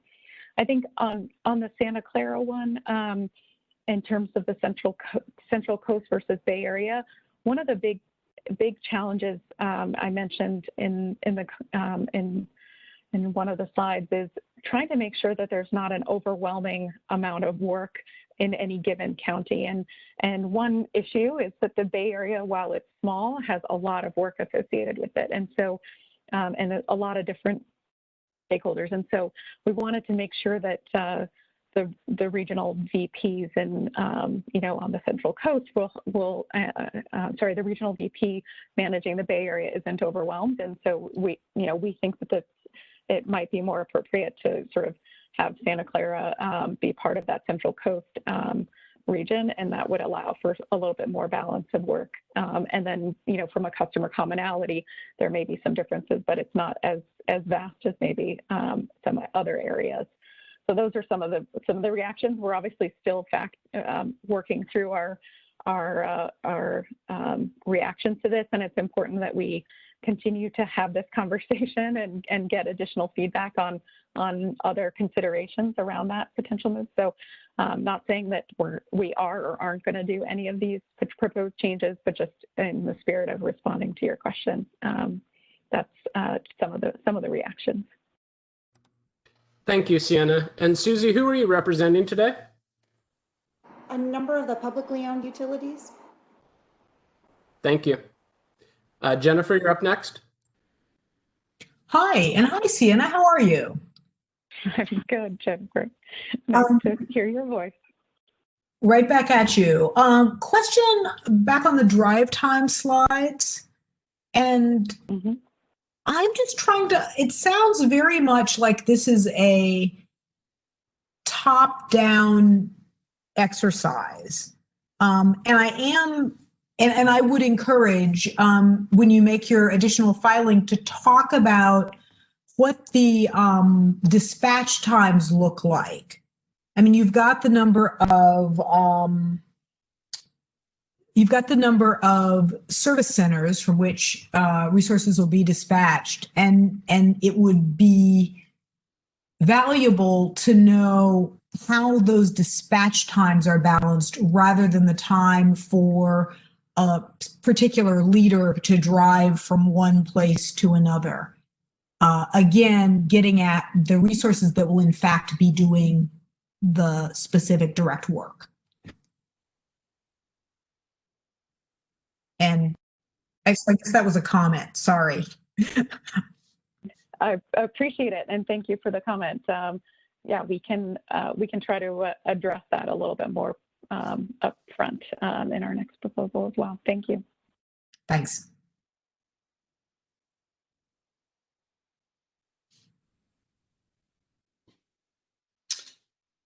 Thank you, Will Abrams. Just a question on the impacts of this regarding communications. So was unsure if the communication channels had been mapped out and communication flows to understand how the regions might help to improve communication channels with customers, with different municipalities, and if perhaps through mapping out those communication flows, it might help inform how you define the regions so that those communications can be improved, particularly around safety when there's PSPS, making sure that residents know who to turn to and where to turn, and even just sort of day-to-day issues around that. Thanks for the comment and the question. I don't have the specific mapping of communications. That's probably better question for our communications folks who are really thinking about how this regionalization proposal will affect them. I do think one of the key benefits, as I maybe sound a little bit of a broken record on, is the fact that each regional VP will be sort of a sole contact for any given county or city, and so I think that will naturally have some benefits there. I don't know, Robert. It looks like maybe do you want to jump in here or no? Okay, but yeah, I think we can certainly try to take that feedback and see if there's ways to help you guys understand how that might improve more specifically. Great, thank you very much. I can actually add just briefly. I think it was well said, Sienna. I think communications as a general proposition should be improved by virtue of having a single officer responsible for a particular region. So I don't know that communications will necessarily be improved by a specific boundary line, but the creation of regions in and of itself should lead to improved communications. If that's helpful, Will. Thanks. Okay, next is Melissa Brandt. You're unmuted. Hi there. Yeah, this is Melissa Brandt with East Bay Community Energy. And as a community choice aggregator, I know we are not the only ones that straddle a couple of the regions proposed. And obviously, if there are events, we need to be working very closely with PG&E during those events. And so I'm a little bit concerned about what that might mean for our cities that are not in one of our counties, but in a different county, that now we're actually interacting with two different officers and two different safety staffs. So wondering what your thoughts are on how to address that complexity. Hey, Melissa, thanks for the question. I definitely understand the concern, and I will acknowledge we did look closely at that and tried to see if there were opportunities for us to align the regions across that. But as you know, several of the CCAs have been growing across different county lines, and so I think from a practical perspective, it was going to be challenging for us to really kind of preserve any given CCA in a given region. I think we're hopeful that by aligning on county lines, that'll minimize the number of folks relative to the present state that you all need to coordinate with. But I think another point, as just a reminder, is that within any of the larger events, we do have sort of a centralized function when it comes to emergency management to begin with. So but I appreciate the concern and know that we were looking at ways that we could try to improve that alignment, but it was sort of, given the number of things that we were trying to optimize for, it was going to be a little bit challenging to do.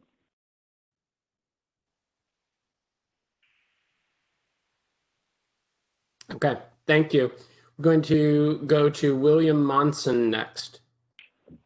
Yes, hi, this is William Monson on behalf of California Farm Bureau Federation. If you could go back to the overview of the proposed regions, the map.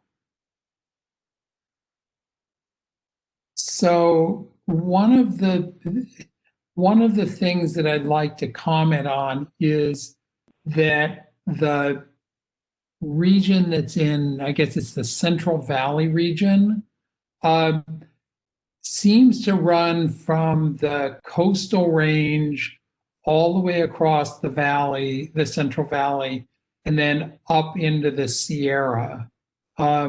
Whereas in the north, which one is that? The Sierra region seems to be more foothills than anything else. And then on the North Coast region, it's Central Valley plus the coastal region. And it's just it's sort of a mishmash of agricultural and non-agricultural customers. And I'd like to hear how you I know you talked about weighting customer types and all that, but it seems like there might be a little bit of a mismatch there. Thank you. Thanks, William, for your question and for calling that out. I think your observation is spot on, that there's we haven't sort of created perfect boundaries across and selected out just singular types of customers. I think you also may have noticed in the feedback that there is some suggestions around that sort of Central Valley region in the north, to have that be aligned sort of with the eastern, with the Sierra division. So others have, I think, made that observation as well. I think one of the challenges here is this balance of the number of regions that we can really practically do here. And so, in an ideal world, we could have kind of carved out a nice little sort of Central Valley north and then a Central Valley south regions, but that would have kind of increased the number of regions that we were managing. And so this, we felt, was sort of it's not the least worst, but it's definitely, a more optimal sort of allocation of the different counties based on the information we had and sort of the customer commonalities. Just felt there was this was sort of how the counties broke down given that sort of 5-region constraint. But I take your point, and it's a valid concern. And if I could follow up on that, it seems like a Central Valley, I mean, one big long Central Valley region might have, it would add one region to the count. However, it seems like the big constraint would be the maximum drive time, because driving from Bakersfield in the south up to Chico in the north would be an awfully long drive. But since the drive time wasn't sort of it wasn't the so-called driving factor in making the decision on the regions, it seems like that might be a possible solution to think about. Thanks for that suggestion. Okay, thank you. Arthur, I believe you re-raised your hand, and then we also have several people whose hands are still up who spoke before. I'm not sure if you were unable to lower your hand or if you'd like to speak again. You're unmuted, Arthur. Arthur Fisher again from Cal Advocates. So I'm just trying to work out, I'm hearing many different things here and obviously many different drivers for you. I'm hearing drivers for emergency service and emergency issues. I'm hearing drivers for basically the drive time of senior management. What role did can you leave it on the map, please? I'm actually looking at that, sorry. What role did the high fire threat districts play into this? Because I've noticed that you really have split Santa Cruz, Tamalpais, the high fire threat districts in Northern Marin, same with Sonoma, and really apart from each other. So, if you get an issue in the Santa Cruz Mountains, they're going to be affecting your San Francisco region and your San Jose region. I'm just trying to work out what you use to determine how you're going, whether you use your high fire threat districts to actually kind of differentiate the boundaries of these regions and how you would respond to issues in those high fire threat districts.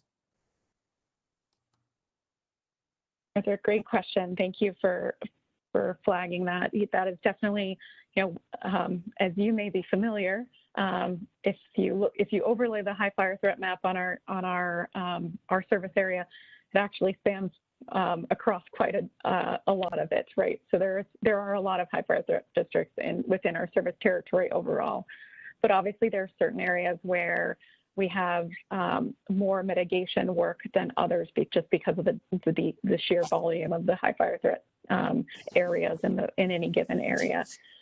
We also have sort of the volume of work associated with sort of PSPS activations and things like that. So those are the things that we looked at. And what we were trying to do, there was at one point a consideration, do we try to, create one region where there's sort of this uber specialty on dealing with high fire threat districts, but that's just not practical given how most of, there's a lot of the regions themselves have various high fire threat districts and areas in them. So what we tried to do in the end was make sure that there weren't sort of the work, when you think about it, whether it's the wildfire mitigation work or new service connections or gas safety work, we didn't want to create any given region where there's, a ton of all of that work or all of the wildfire mitigation work. And so that was one of the things that we looked at and tried to ensure there wasn't any sort of imbalance and overwhelming of any given region and regional VP and safety leads to deal with. Does that help answer that question? Partially. So what you're saying to me is the determination is made by the workflow effectively. So that's mitigation work as well as O&M, I take it. That's right. And so that already exists. And so it's your future mitigation work that is driving the shape of these regions, partly driving the shape of these regions. Is that correct? Sorry, I'm sorry. Your future. Sorry if that trailed off. I'm trying to work out whether you understand where your mitigation work is going to be, and whether that mitigation work is actually driving the shape of some of these regions. Because I know you've done substantial amounts of work in Marin already, and you've drastically reduced the risk in this county, in that county, relative to say Napa or Sonoma. Just by the effect, the change in your PSPS events. So I'm just trying to work out, are you on a 5-year plan or a 10-year plan for that work? You must have estimated that out if you think these regions are going to serve you. Yeah, so I would say, as you know, there's a lot of work planned across our service territory. There is a lot of work that's already been done, but for example, vegetation management and that kind of work continues, right?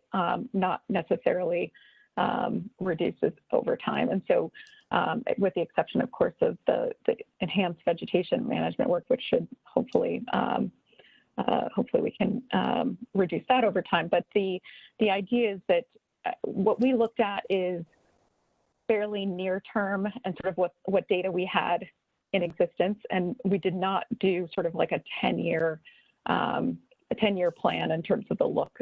We were looking at more sort of the near term work across the different regions. We weren't trying to speculate about how the work would change across, and based on sort of the I think the important thing to note is that while wildfire mitigation is a huge amount of the work that we will be doing over the next 5 to 10 years, as you guys know well, there is also still a lot of work on work requested by customers. There's work around gas safety, and so those things were also part of that kind of work balance picture that we looked at. Okay, thanks. So I'm sure I have a follow-up question, but I can't think of it at the moment. Thank you for your response. Okay, thank you. Okay, thank you, everyone. So we ended up having actually quite a few questions in this section. The next section is somewhat shorter, so perhaps we will be able to circle back if necessary. So let's move on now to the next section. Thanks. I believe this section is, looked like the title slide was maybe not quite correct. This section is phased implementation timeline.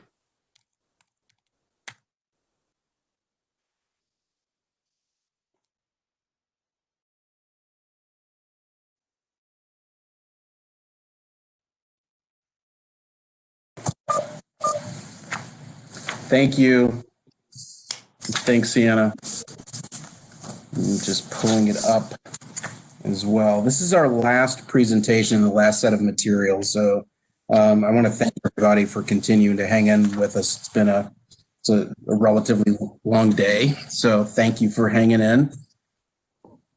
The final set of materials today give an overview of our expected timeline for the implementation of regionalization, as well as compared to our timeline for the additional core process improvement work that we're going to also be conducting. So as we've mentioned, there are a number of significant efforts that are underway at the company to reform and reinvent PG&E and improve our operations. Regionalization is but one of those efforts. Another is the work that we're doing on core process improvement. And the core process improvement work spans asset management, which is designed to improve our visibility into the risks in our system and our investment planning process. Work management, which is designed to improve our safety, compliance, and efficiency in completing work. And then customer experience, designed to improve on our delivery of our commitments to our customers, particularly around service activation and service planning. These are being pursued, and kind of have alluded to this fact throughout the day. We are pursuing these initiatives in parallel. They're not separate and distinct from each other. Well, they're separate and distinct, but are proceeding in parallel and are interdependent. That's probably the best way to think about it. And as we've been planning and preparing for regionalization, we have also been completing diagnostic work and mobilizing our teams internally to improve asset management, work management, and service activation, service planning. As we establish our new regional leadership and leaders next year, we will also simultaneously be redesigning our core processes, implementing new technology, systems, and tools, and improving the availability and quality of our data to inform operational decision-making. This core process work we expect and anticipate will be a 3+ year effort, given the scope, and will be the driving force behind a lot of the improvements to public safety, workforce safety, customer satisfaction, productivity, and compliance. As we make improvements to these core processes, we're going to continue to assess our regional org design and make refinements to that structure and the operating model as informed by the advancement and the maturity in our core process improvement initiatives.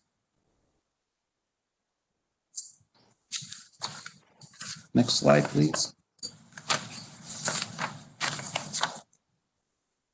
So a description of the major elements or the significant elements of our core process work is included here. And as you can see, each of these initiatives will involve significant changes to our processes, people, and technology, and will be the vehicle by which, or through which, we fundamentally change the way we operate and dramatically improve our services and our safety outcomes. Next slide, please.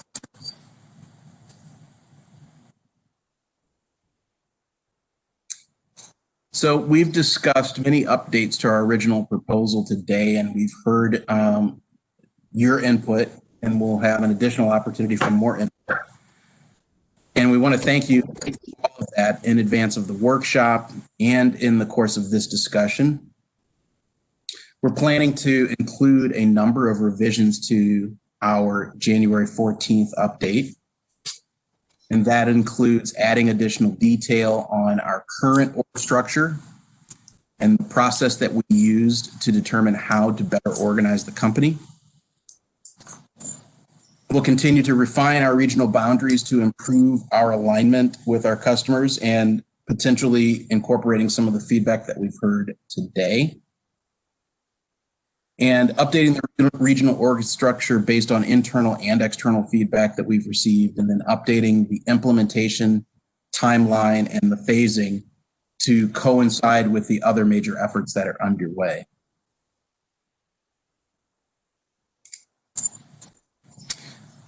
So that brings us to the conclusion of our prepared materials, and I believe we're using the balance of the time for additional questions.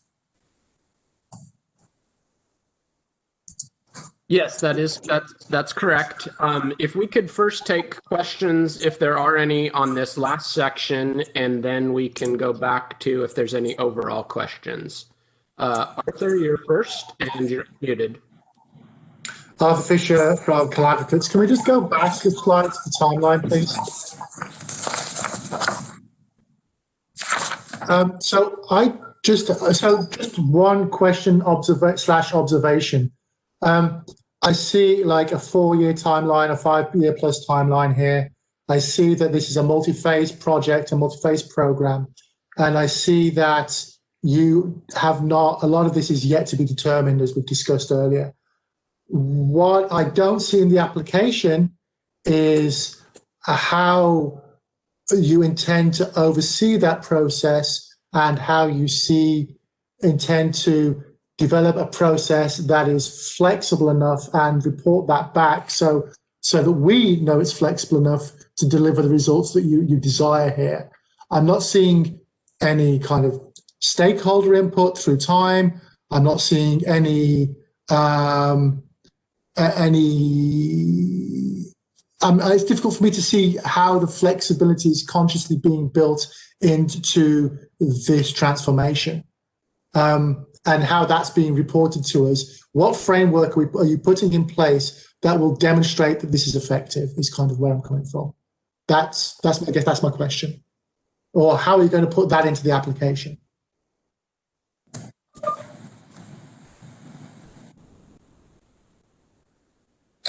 Well, I think there are three things that you would mention there: stakeholder input, a framework to demonstrate effectiveness, and then how will we oversee a process. And I think I'll try to take each of those in turn to the extent I can.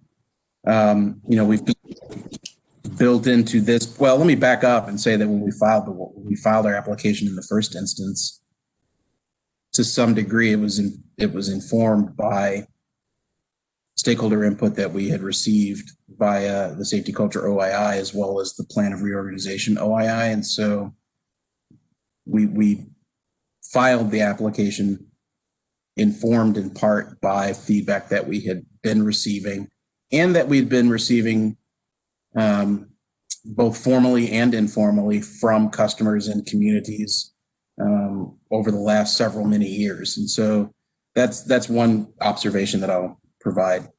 I think additionally, we proposed this workshop and a second workshop explicitly for the purpose of soliciting feedback. We will take the feedback that we've heard today and that we that we received in writing through protests. There's an additional comment period that we will then use to inform the January 14th update that we provide. And then you're correct, it is a multi-year process. And I think,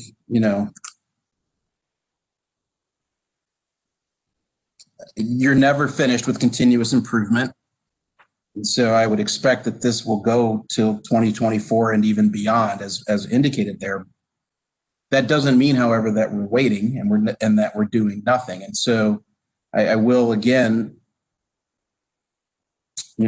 observe that the reformation of our boundaries and the work that Sienna just described,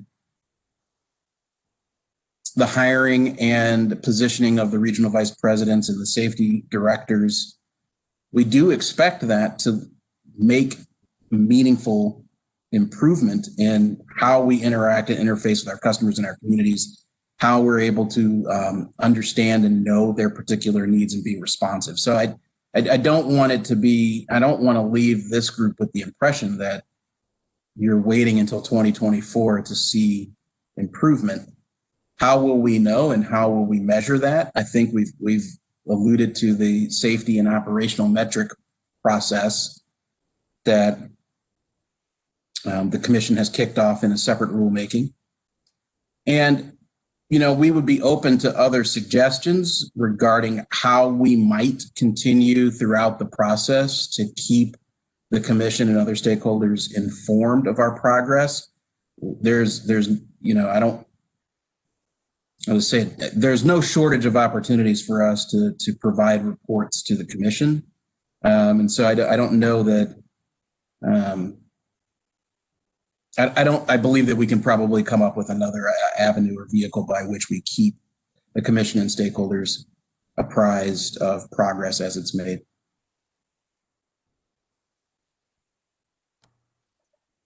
Okay, thank you. I'll just also add, Arthur, can I just also add just one more thing? My mind just was moving a little slowly. I think some of your questions, Arthur, though, do give us an opportunity to maybe provide some additional detail specifically on the framework that would demonstrate progress and improvement, and specifically calling out how we will internally oversee the process as it develops. So I think your questions give us some opportunity for bolstering certain aspects of our proposal in January. So thank you. Thank you, Robert, for your comments. So my one observation is it strikes me that you're still keeping the stakeholders at arm's length.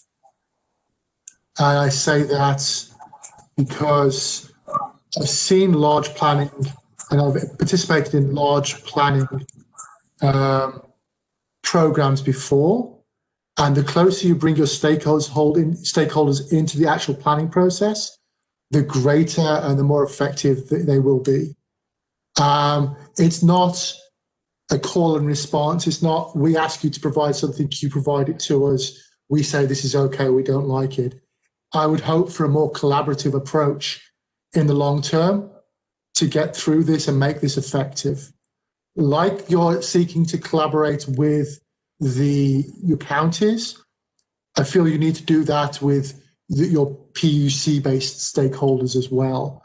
And that's a kind of almost a stake. I'll say it, a stakeholder oversight committee of some form, frankly, or something of that nature that actually inculcates your stakeholders in your planning process.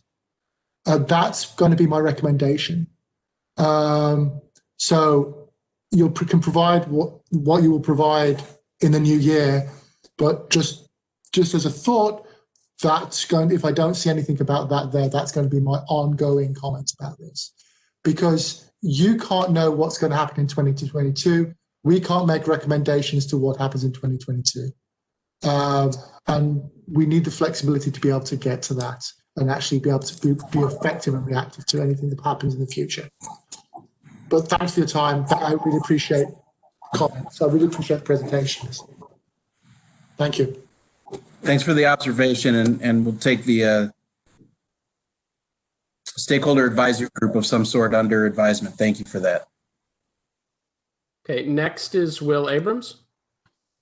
Thank you. I had a question, I guess, related to slide 51 here, and it sort of brings home a couple points for me. So this slide to me sort of got at the heart of perhaps where PG&E is driving. So in my mind, these are almost aligning to what you might consider our quality attributes that you're trying to improve through this effort and others. And so, part of what's difficult for me in terms of trying to understand where this will improve, as it was stated at the beginning of this presentation, and where it will make things better, is really trying to understand more specifically how each of these areas will improve and where will they improve in this new state. So the only way that I've seen those types of things come about are when workflows and communication flows are mapped out with certain decision points, and then to some degree are quantified in terms of the measured improvement. So if we understood that cycle time was going to improve by 20% because of this change or that change, then that might be something that stakeholders could weigh in on. I almost feel short of that we're really looking at sort of one-off contributions from different stakeholders or anecdotal information about if we changed a boundary here, it might help, but I'm unsure about sort of that measurement criteria to make sure that this is headed in the right direction. So I guess what I'm trying to understand, does that come later? So, we get through the regulatory process and then PG&E looks to create those things so that sort of a clearer direction is set, or we build that in now so we understand more specifically where it's going? Because at some point, I guess what I'm worried about is if PG&E doesn't do that, we may be looking at sort of 50 iterations of this because we're not quite sure. We think it's generally going to make things better or make things improved, but without quantifying that, I guess I worry that we'll be sort of in a a wheel of more iterations than need be. But any thoughts on that?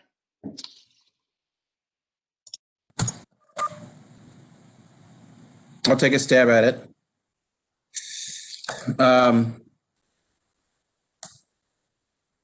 Yeah, and I fear that I end up sounding like a broken record at this point. I mean, I think you've pointed out what is, maybe said a different way, what I alluded to at the beginning. Regionalization by itself isn't the thing that's going to change the company, and it is these other core process improvement efforts that are going to, in conjunction with regionalization, drive better outcomes, drive better safety performance, and so that is I think that has become probably pretty well understood throughout the course of the last 5 hours. I wouldn't say that we are waiting for this work to conclude to begin the regionalization effort, but the regionalization effort will be informed by this work, and they're proceeding on parallel paths. I think maybe implicit in your question, though, Will, is for us to give some additional thought to how we will describe the relationship between this work and the regionalization effort going forward. You know, and if I think, and I'm thinking out loud here, so please don't, hold me to this. There's perhaps an opportunity to marry your thought, Will, with Arthur's thought about some type of advisory group or stakeholder advisory group going forward that might be useful.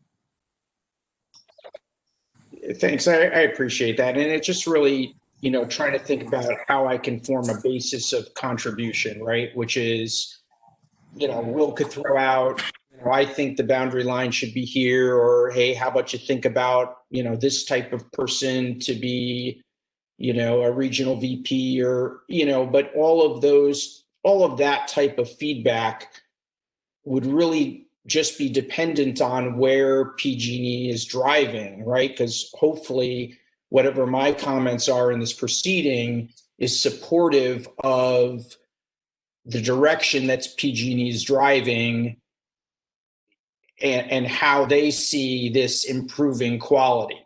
And, it just would be helpful to see that sort of mapped out, so so that I would know how best to contribute to solutions. But I appreciate the comment, and I understand that this is all being built at the same time. Thank you. Next is William Monson. Yes, hi, this is William Monson for California Farm Bureau Federation.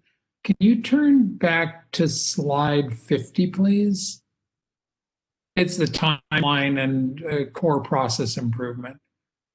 And if I'm looking at this correctly, it looks like there's about a 2-year process by which the systems are going to be put in place for regionalization, and they're going to be assessed and, modified to, sort of get to the end state.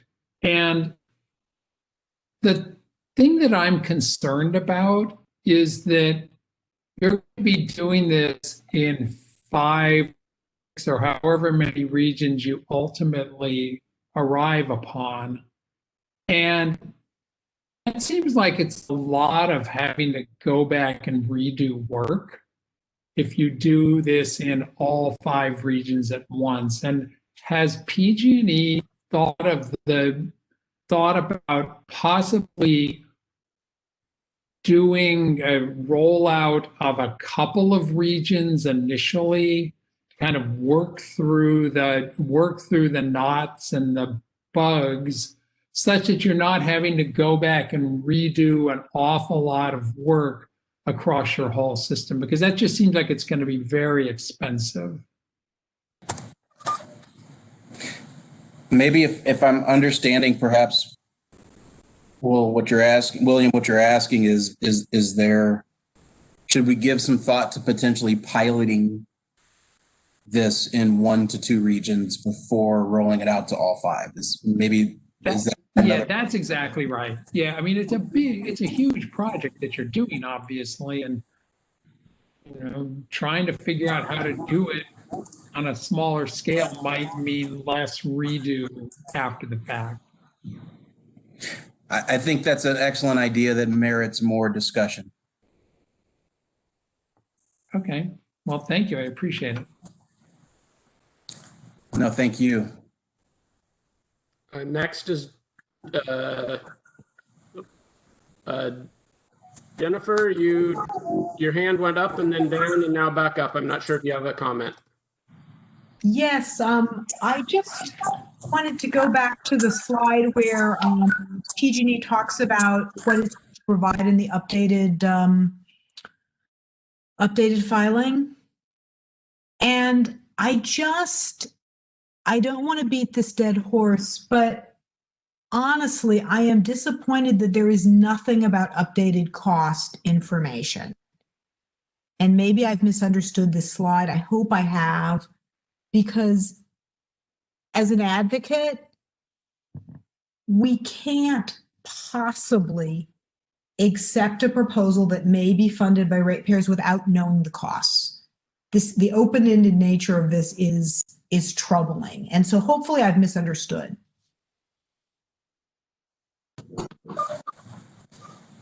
Jennifer, I appreciate the comment.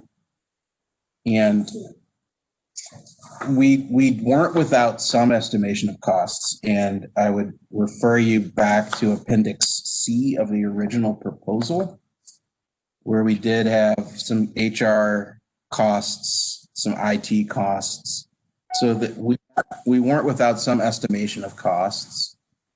And as a corollary to that, part of the rationale for asking for the memo account was to record those incremental costs that would then be recovered in our 2023 GRC.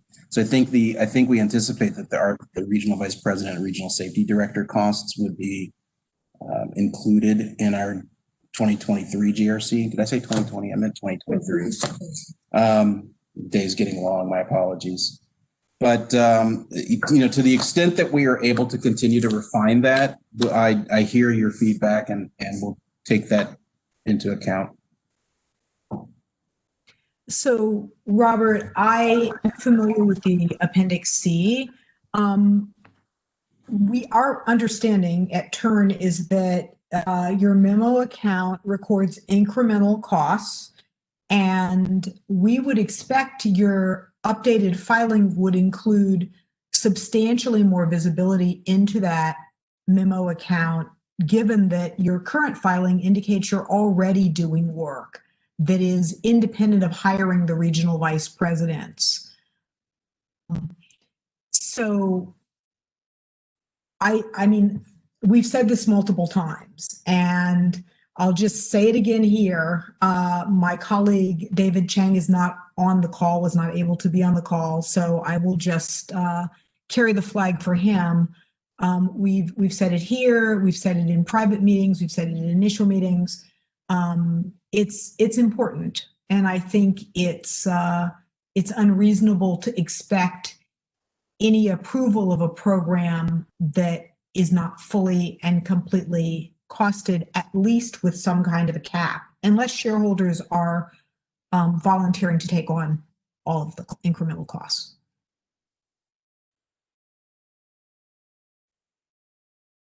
That's all I got. And thank you guys for doing this. Thanks for your participation.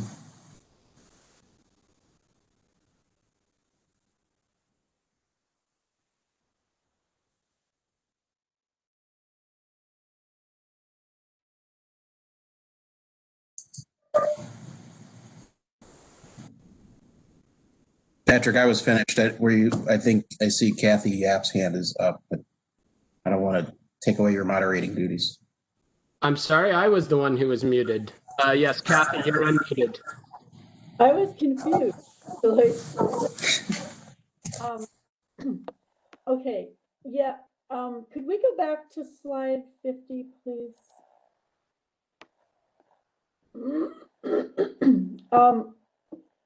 So I'm struck by, and you guys have been upfront about this, excuse me, you know, the fact that it is a couple years before you figure out sort of how far you go in terms of placing assets, personnel assets into the regions.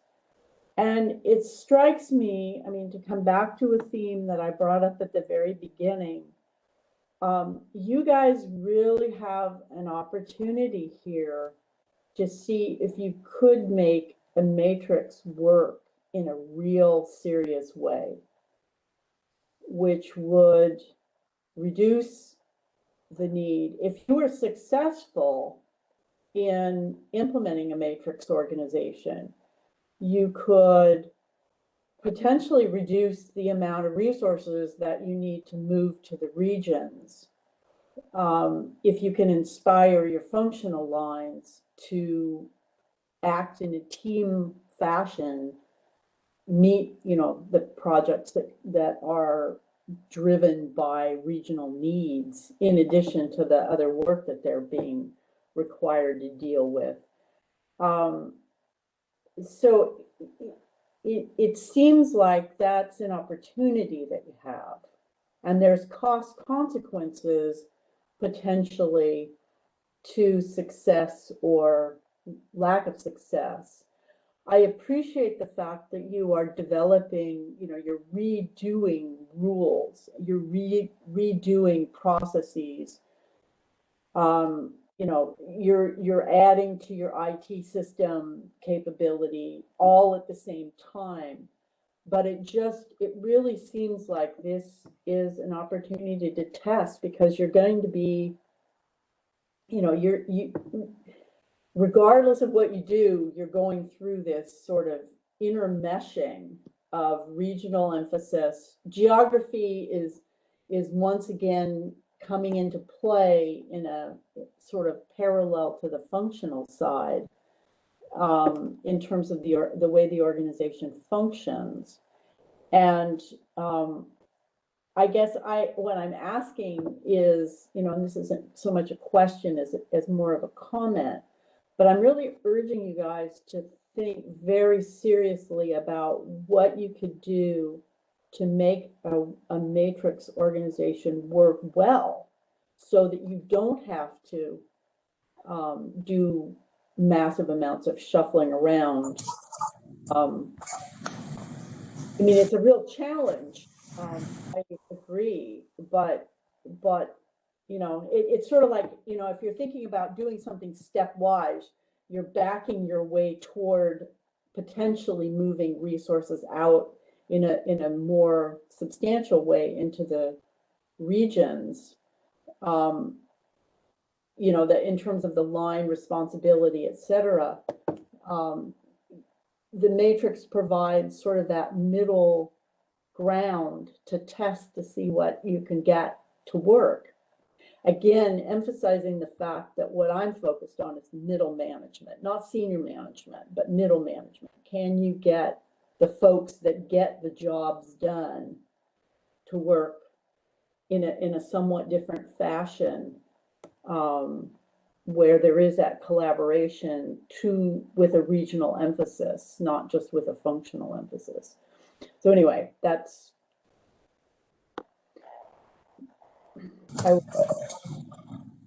May I respond, Patrick? Yes, of course. I was just going to say thank you, Kathy. I think you're onto something. I think that's really good feedback and consistent with our thinking as well, that we have an opportunity here, and that a strong matrixed organization might do exactly as you described. And so I appreciate your suggestion and your comment. I think it's very well taken. Thank you. If I could just add, what you need to do is, you know, you give yourself a window and then you reevaluate, and you need feedback from the communities, because, you know, the communities, it's not just a matter of holding hands, you know, and talking to people, although that's important. I mean, interacting with your communities is essential, but it's also affecting change. It's when there's complaints about the fact that the tree trimming isn't getting done properly. You guys make, there's follow through. When there's concerns about siloed, people being siloed at PG&E, you make sure that there's somebody that's making sure there's cross cutting. And that's part of what I see the regional emphasis provides, that input that pushes for the cross-cutting and the teamwork, etc.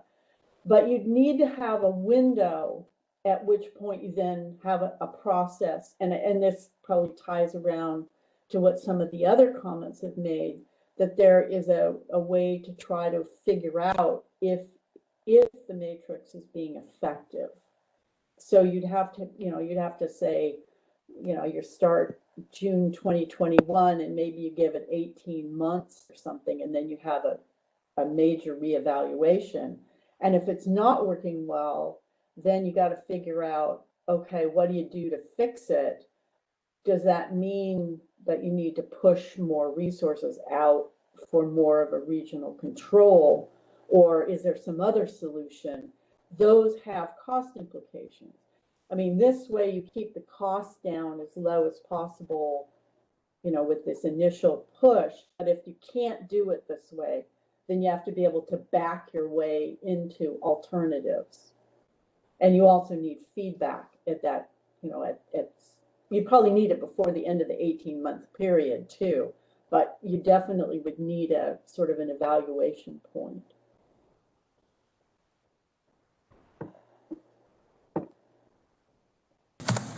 Thank you.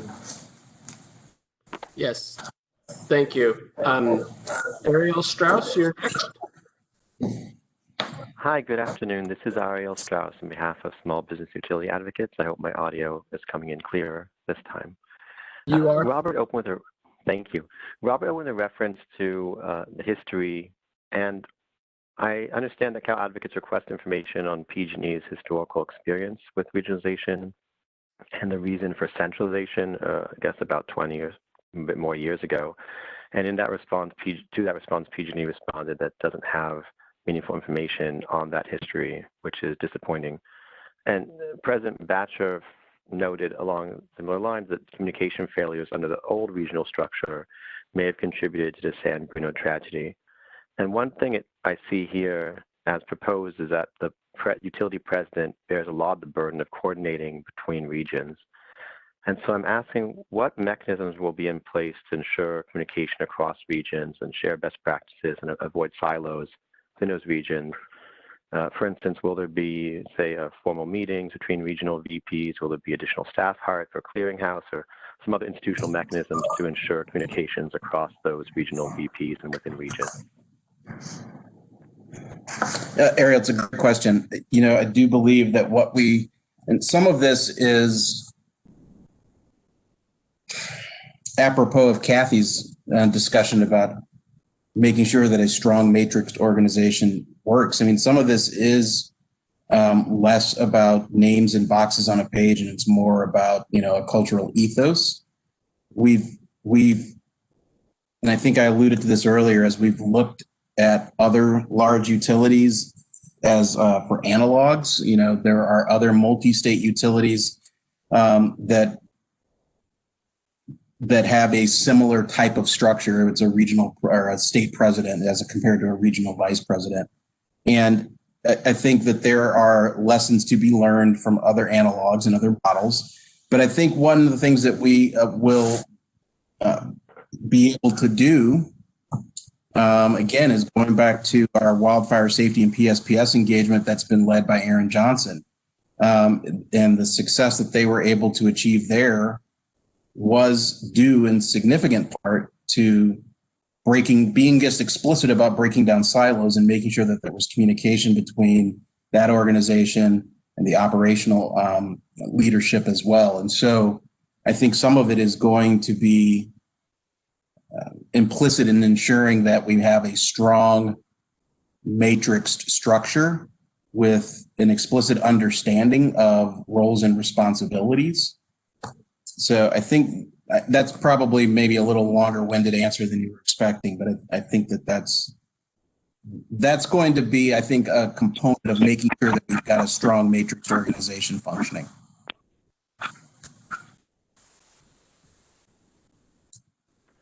So this is Ariel Strauss again. I don't know if I'm still on. You are. Can you hear me? Thank Yep. you. So in terms of institutional mechanisms, though, I didn't see linkages or a conversation or mentioning of hiring additional staff beyond the VP teams that would facilitate this coordination. It looks like, from what I've seen, that the coordination happens via the president. Is there are there other mechanisms that are proposed to facilitate that coordination and sharing of best practices? Well, I can say this: we do have mechanisms in place now to ensure that we're sharing information across lines of business through, ensuring that you've got folks attending each other's staff meetings. And so we haven't delineated the mechanisms that we will use to ensure that that communication is happening. But your question reveals that perhaps we should.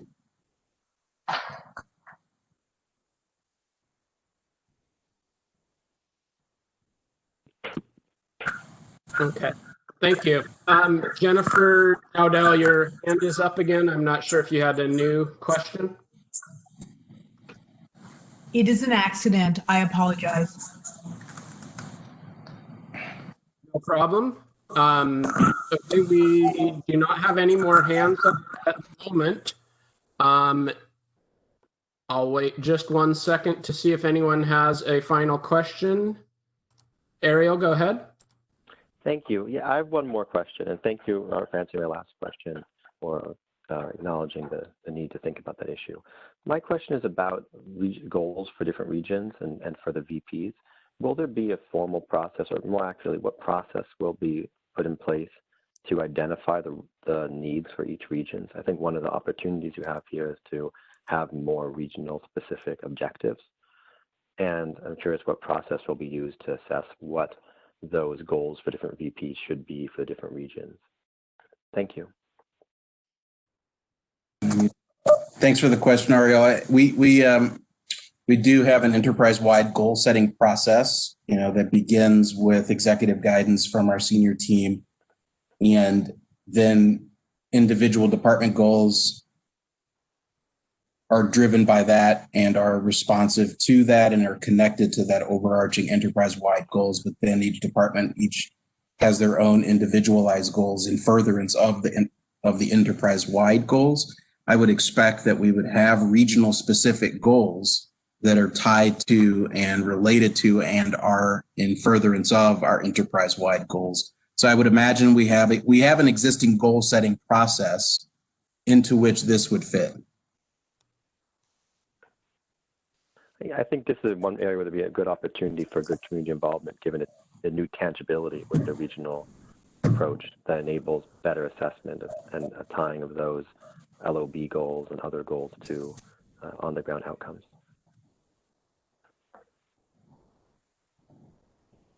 Okay, thank you, Ariel. Yes, you. Kathy, you had something else briefly? Yes, I just wanted to follow up on the last speaker's comment to just say one of the things that PG might with the new regional structure, making sure that feedback that the regional folks are gathering from the communities is being fed back up into the organization for in terms of goal setting. So as you tie yourself more closely to communities, you provide an opportunity, avenue for input from your customers and from those that run the governmental authorities in the various local communities that you interact with. So it just isn't top down, it's sort of bottom up too.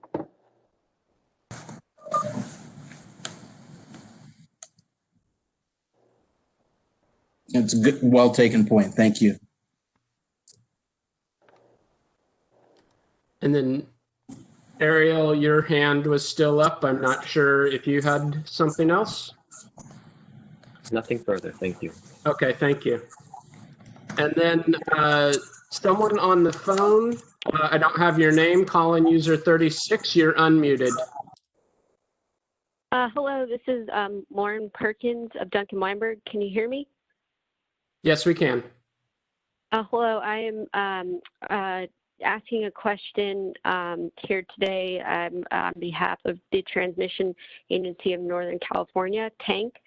And I note before you said there would be opportunity to go back to some of the material from this morning if there's any wrap-up questions from that material. So I'd just like to ask a question back on slide 29, which was the 2021 organizational chart.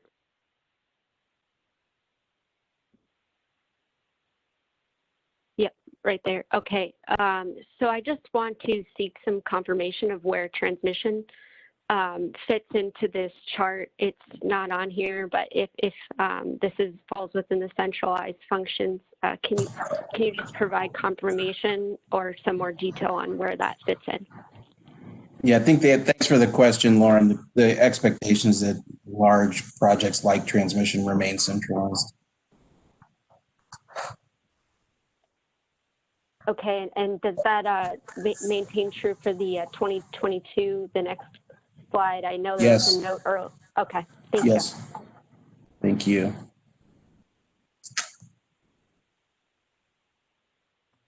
Okay, thank you. I'll make one last call for any final questions or discussion items.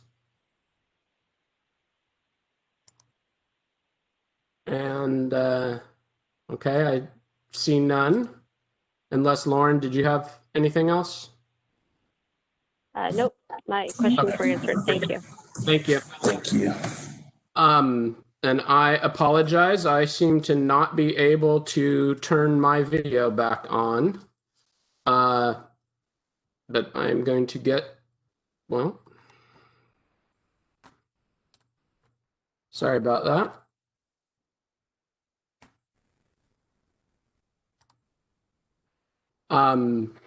So I do want to thank everyone for a very productive day, particularly interveners and other attendees. Your participation and input are valuable and necessary for this proceeding, and we appreciate you taking the time out of your day. Right now, as per the scoping ruling for this application, comments in response to this workshop and PG&E's initial proposal are due on December 16th. The Commission may request parties to respond to specific issues or questions. If that is the direction that things are going, please expect a ruling from either the assigned commissioner or the assigned administrative law judge in the next week or so.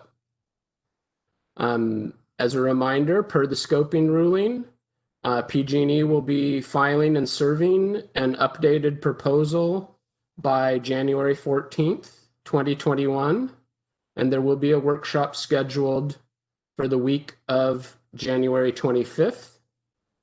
I wanted to give Robert, if you have any last words, to please go ahead and do so now. Patrick, thank you very much. Thank you actually for all of your assistance, both in preparation for and during this day.